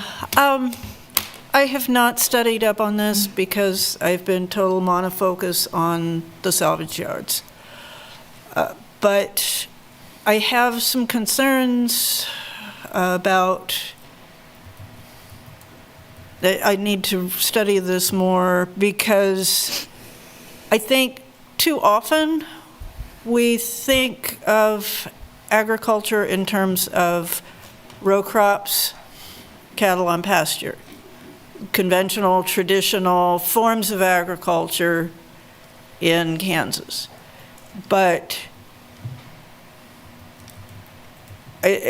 land that might not look like it's good for agriculture compared to row crops and cattle might be ideal for vineyards. As we deal with climate change, we need to be grazing animals under trees in forested areas because they need the shade. There's a lot of times specialty crops are just left out of the equation when I see, like the last time I was before you folks on the rezoning from agriculture to industrial, You know, it was like, it's too small for ag. No, it's not too small for ag. There are people making a living doing high-quality agriculture, specialty crops in backyards in North Lawrence, in an area the size of this room, can be a productive, high-quality agricultural site. And I really don't want to end up having to defend my farm more because it's too small to be a viable farm. It's only too small if people are judging it by old standards of what is agriculture. Agriculture is changing a lot, and it has to change. So I have a lot more to say. I'd love to be on whatever committee you form. Thank you, Ms. Lowther. Thank you. Michael Allman? Hi, good evening, Michael Allman, Sustainability Action Network. And thank you for the opportunity to speak. I didn't realize that initially wasn't the case.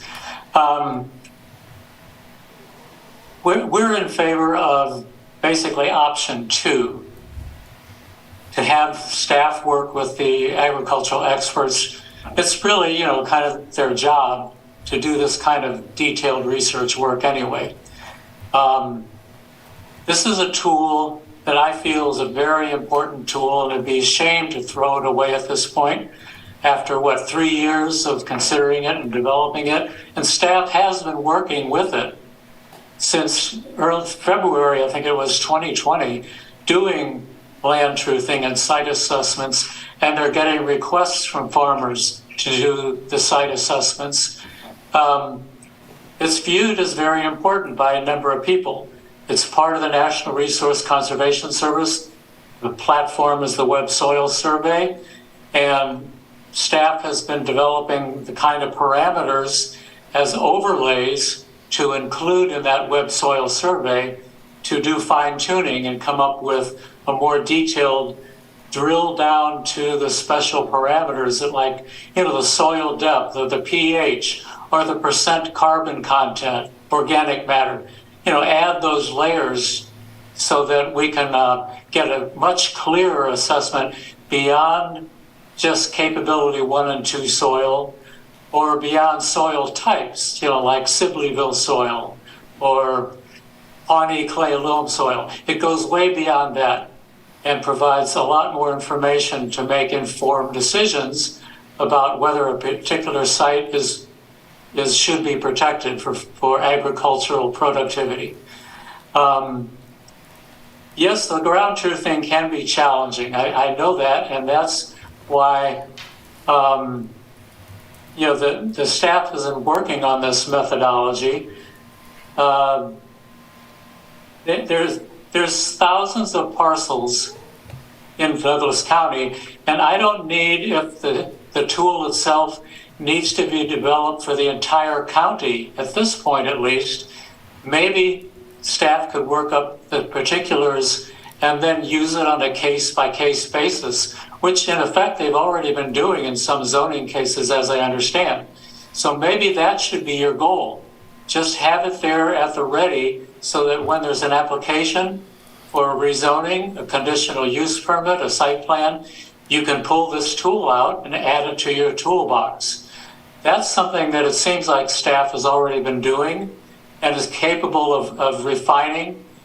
And so let's have them work with some more agricultural experts and come up with those particulars. That's, I think, the wisest way to go at this point. Thank you, Mr. Allman. Thank you.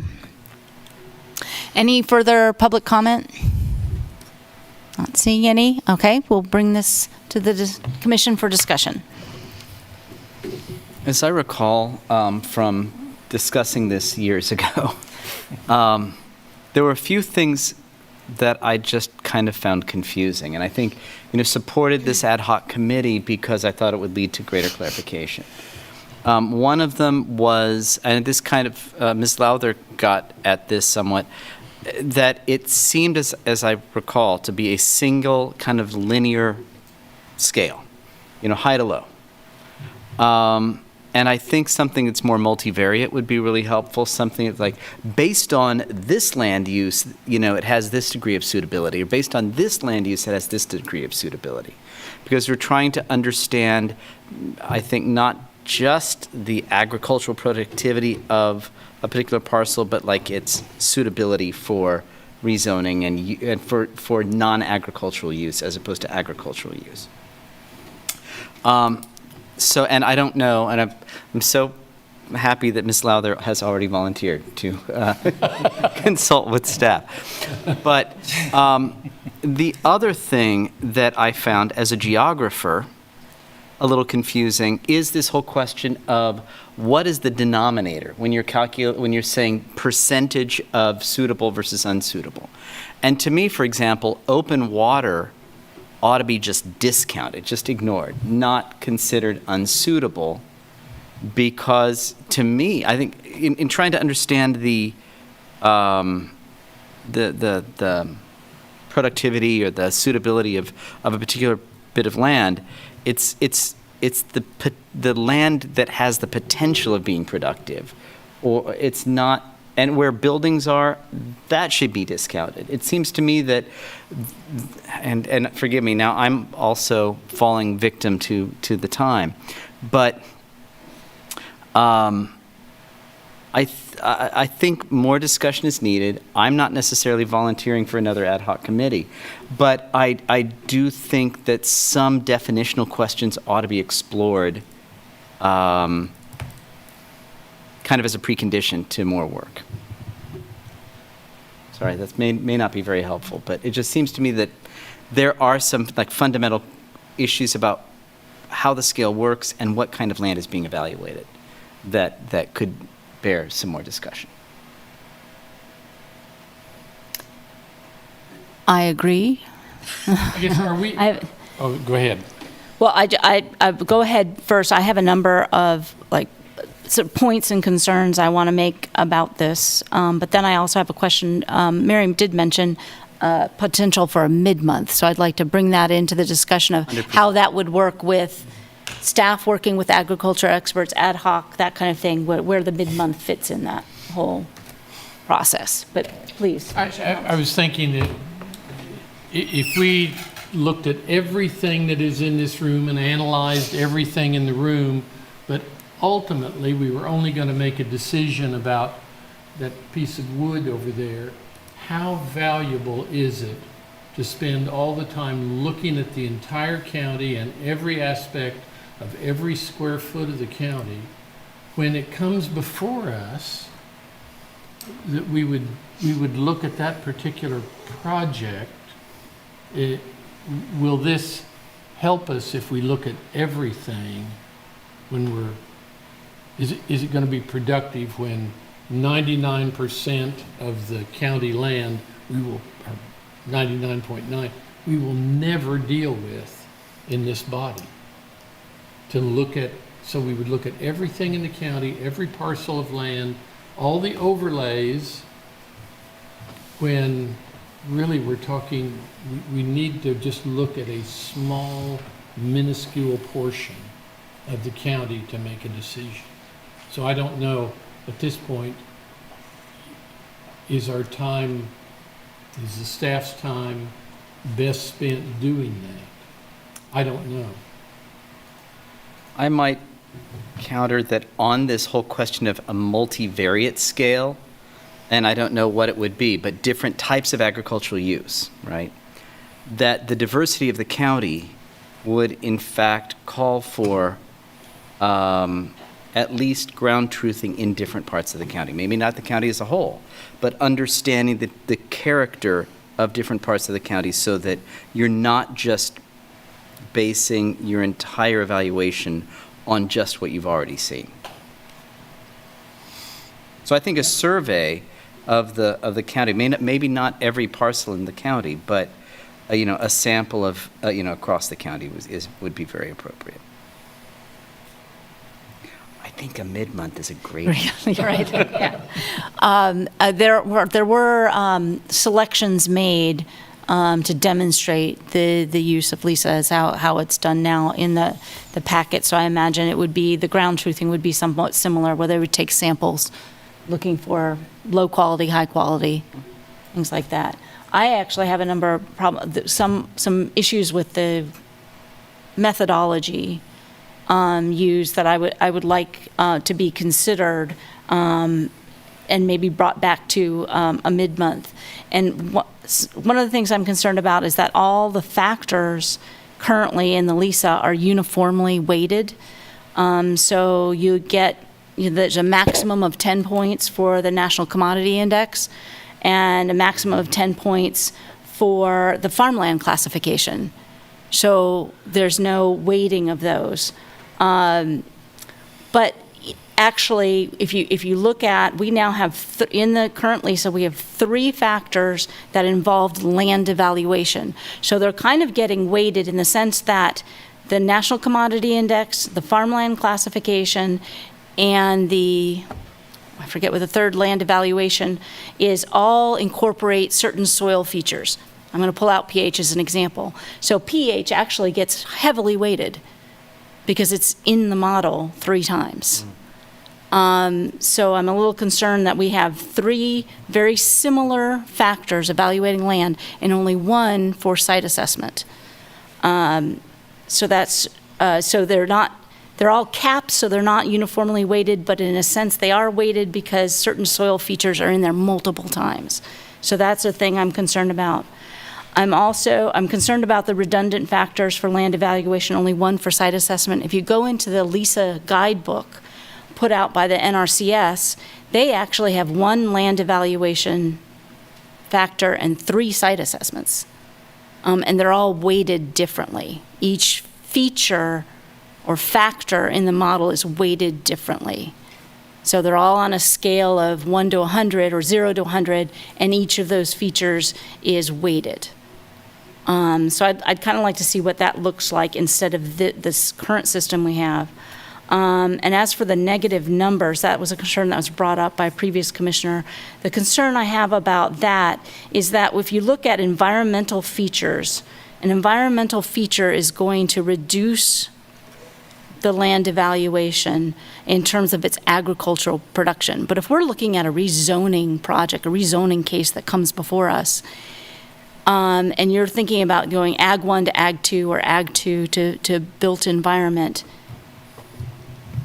I mean, you're actually taking a piece of land with nice environmental features and allowing it to be more likely to be developed, because you're saying it's not good for agriculture. But it's got wetlands, it's got native prairies on it, and it's got mature woodlands on it. So we're going to rezone that so it can be developable because it's not good agricultural land. That's how I read this with the negative numbers. So I'm concerned about that. I don't know if that's how that ends up with ground truthing, but that's a big concern of mine, that we take a piece of parcel that's not good for ag, because we don't want native prairie to be ag, but we certainly don't want to build a house on it either. So that's my concern. So those are my sort of methodology concerns. I put those out there for discussion. I would like to see this come back as a mid-month. I am not volunteering to be on that ad hoc committee either at this point, but I am. That's true. Technically, I am on the ad hoc committee. 2 remaining people, and so are you. Yes. So. But should I just add one thing to what you said? There's one thing to add. I agree with what you said, by the way. But let's say you're a landowner and you've had erosion and maybe you've had years and years of row cropping. And so maybe your soil is not great, but it's classified as L1 and L2 because that's what it has been historically. And I know a lot of us on the commission take that very seriously. When we see it's Ag 1 or Ag 2 and it's going to be zoned for something else, we don't want to take it out of agriculture. But maybe it's not, I mean, maybe it actually isn't great ag land, you know, but we put a lot of weight on it. So I think it's important that we if we're going to rely on that classification, I think the data supporting it has to be good data. I don't know that it always is good data. I think we just say it's Ag 1, I mean, it's L1 soil or L2 soil, but maybe stuff has happened to the soil over the last 30 years to make it not, you know. I don't know how reliable that data is if we don't do something like Lisa, is what I'm trying. Well, you do get to some of that with the commodity index. Yeah. And the soil capability class and the farmland evaluation. The problem I have is that that's 3 different Right. factors, and some are even double or triple counted because they're all about the soil. Right. Now each one has additional features beyond the soil. Right. But I don't know why. I mean, you could get at what you're saying just by using one of those indexes. So, do we choose one of them, but if we combine them all, if we all mush them all together, then you're heavily weighted towards certain features of the land that are being double and triple counted or weighted. And I don't know how really legitimate that is for data analysis. And you're flattening out the flattening unique out. value that each of these offers to the At the same ultimate level. analysis, 10, right? 10 points is the max you can By get for putting them on anything. the same scale. Yeah, it's all on the same scale. And each individual factor is not weighted, what's going to be more important? Erosion? Right. Carbon sequestration? The soil type? Right. pH? What's going to be weighted? And to try to make that statement and declare it it's going to be applied across every evaluation we do in every circumstance. So we spent a lot of time, we did spend a fair amount of time, it was a couple of years ago now, we just spent a fair amount of time going through the tool, and Greg, Commissioner Shanklin sent his comments in. Completely agree with your assessment on this. I don't think it's inconsistent with what Greg was trying to say, and when he just simply summed it up as there's no way to tell if the final score is trustworthy. Trustworthy against what? I liked what Michael Allman said, and I actually left the work that we'd done with that same conclusion, that if we can get this to a place, that it would be a great tool to have in the box. Not for the entire county in whole, but when we have a project that's coming up, that this might get to a place where it can provide some additional information. This is not a linear weighting. It's all over the place. The reason you have to get to negative numbers is because the top 3 are 10, 10, and 9. I mean, on this one, there's 5 10s and 8 and 2 zeros on the next one over. All of those are adjustable variables. So what are the right criteria? What should we have in place? And what do we need as commissioners to help us make a decision? I have great faith and trust in staff. This is staff intensive. And the work at getting at the individual, actual on-site information to evaluate a piece of property is going to be very intensive. I'll also note that in every single case we sat down to use the tool, we had to have someone from IT with us to make the tool operate. I'm sure we can mature past that, but my point is there's some complexity there. I would recommend that mid-month might be great as a way to discuss and decide what priorities we think we need to bring into the conversation and that we want evaluated.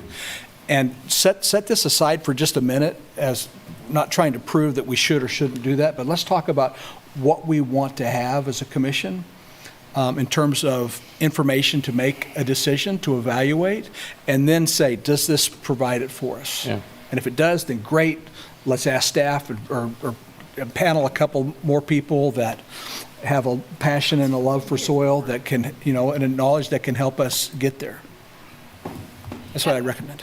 And honestly, not just like, does this do this, but can this or something similar or modifications of this do this, right? Like I heard a lot of really great things tonight that might not be taken into consideration with this. I think what Natalia had to say about the variety of agriculture and how it's changed. I don't know enough about the current tool to say it does or doesn't represent that, but I think I wouldn't ex-nay this just because it doesn't, but instead think about how do we incorporate whatever we decide is necessary into this, because I certainly think that something like this would be very helpful. One, two, I hear staff referring to it, right? So they're using it and finding it helpful in some way, and staff has brought this, and one of the suggestions is they continue to work on it.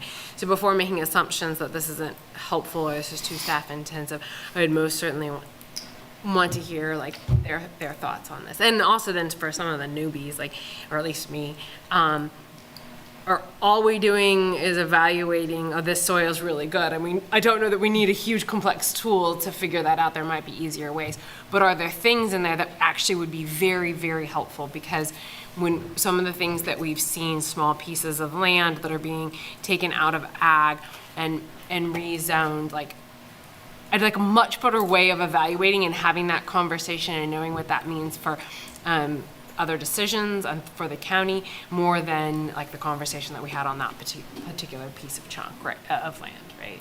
Yeah. So that all seemed very almost subjective and very specific to who's currently on it and how it's currently being used. And it'd be nice to have a system to allow us to think generational, like future generations. Well, as I was thinking about this, and I talked to Commissioner Rexroth about this earlier in the week, when I think about this, you've got this huge database, basically. It's going to have all this data, and somebody's got to populate it. It's only as good as the day it's been populated. Something could change tomorrow, change that soil, and we're right back to square one where we are now. I'm not saying this is a bad tool. I think it's a great start, but if, let's say, we go against Charlie here and we map out literally every square foot of the county. We know what the end of my driveway is like versus the back of the 50 acres. But something happens. Or 50 years down the road, we sell it to somebody else. Is it going to be exactly the same, the end of my driveway, the composition, everything it's now been packed up, or the back 50? And that's my concern, is how does it get updated, all that process? Because it's a great tool for that point in time, but how does it change? And again, I like the idea of a mid-month to talk about this, because it's 10:15.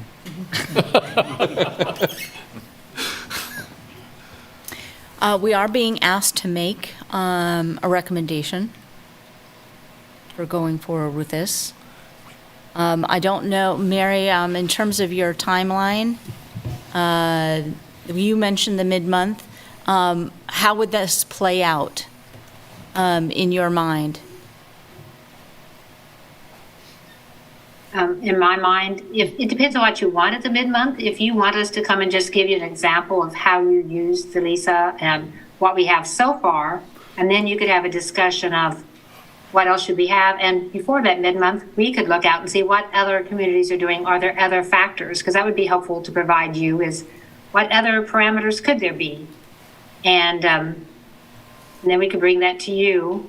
That way we could illustrate how the system that we have so far works, and show you how other places, what other parameters they use. Maybe we can even develop an alternate, and use different parameters to get you thinking on that. I know you've mentioned different things you're interested in looking at, pH, soil depth, and those aren't part of our parameters unless they're embedded in some of the other that we use. They are embedded. embedded. I would say just bringing all the information to you, Lisa, and then maybe some alternatives to get your conversation started, and then you could let us know kind of what route you want us to take. So we pick option 4? That would essentially be an option 4. So we would do a mid-month first before then deciding how to move forward, whether it be an ad hoc, having staff work with experts, or just disbanding the effort altogether. And if we could add some component of the conversation where the commission's giving feedback on the values, the characteristics, the approach that we would like to see to help us make land use decisions. Yeah.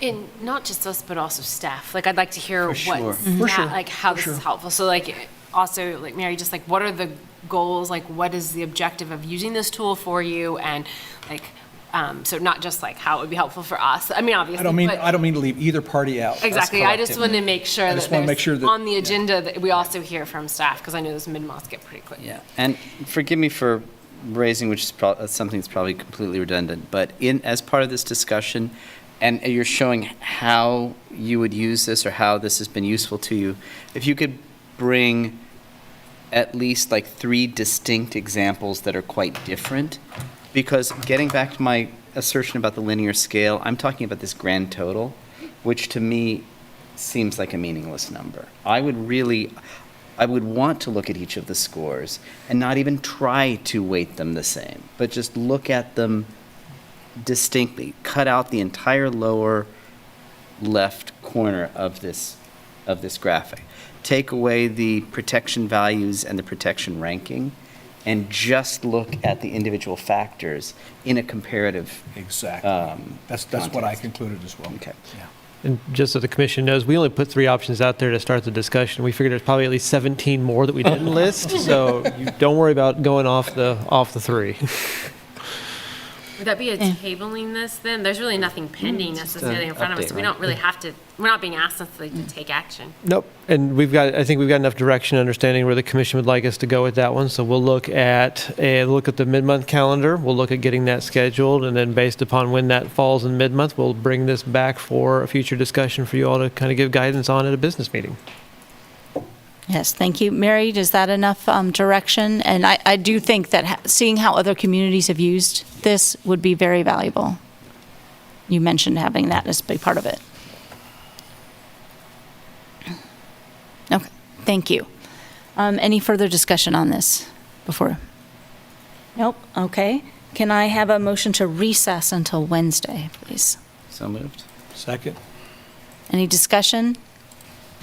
Discussion. Jeff, could you call the vote, please? Commissioner Ashworth? Yes. Commissioner Barotto? Yes. Commissioner Carpenter? Yes. Commissioner Carter? Yes. Commissioner Duvar? Yes. Commissioner Hayden? Yes. Commissioner Kelso? Yes. Commissioner Munch? Yes. Commissioner Rexroad? Yes. Commissioner Thomas? Yes. Motion passes 10-0. Thank you all. Thank you all. Thank you. Thank you for being here. Just to see.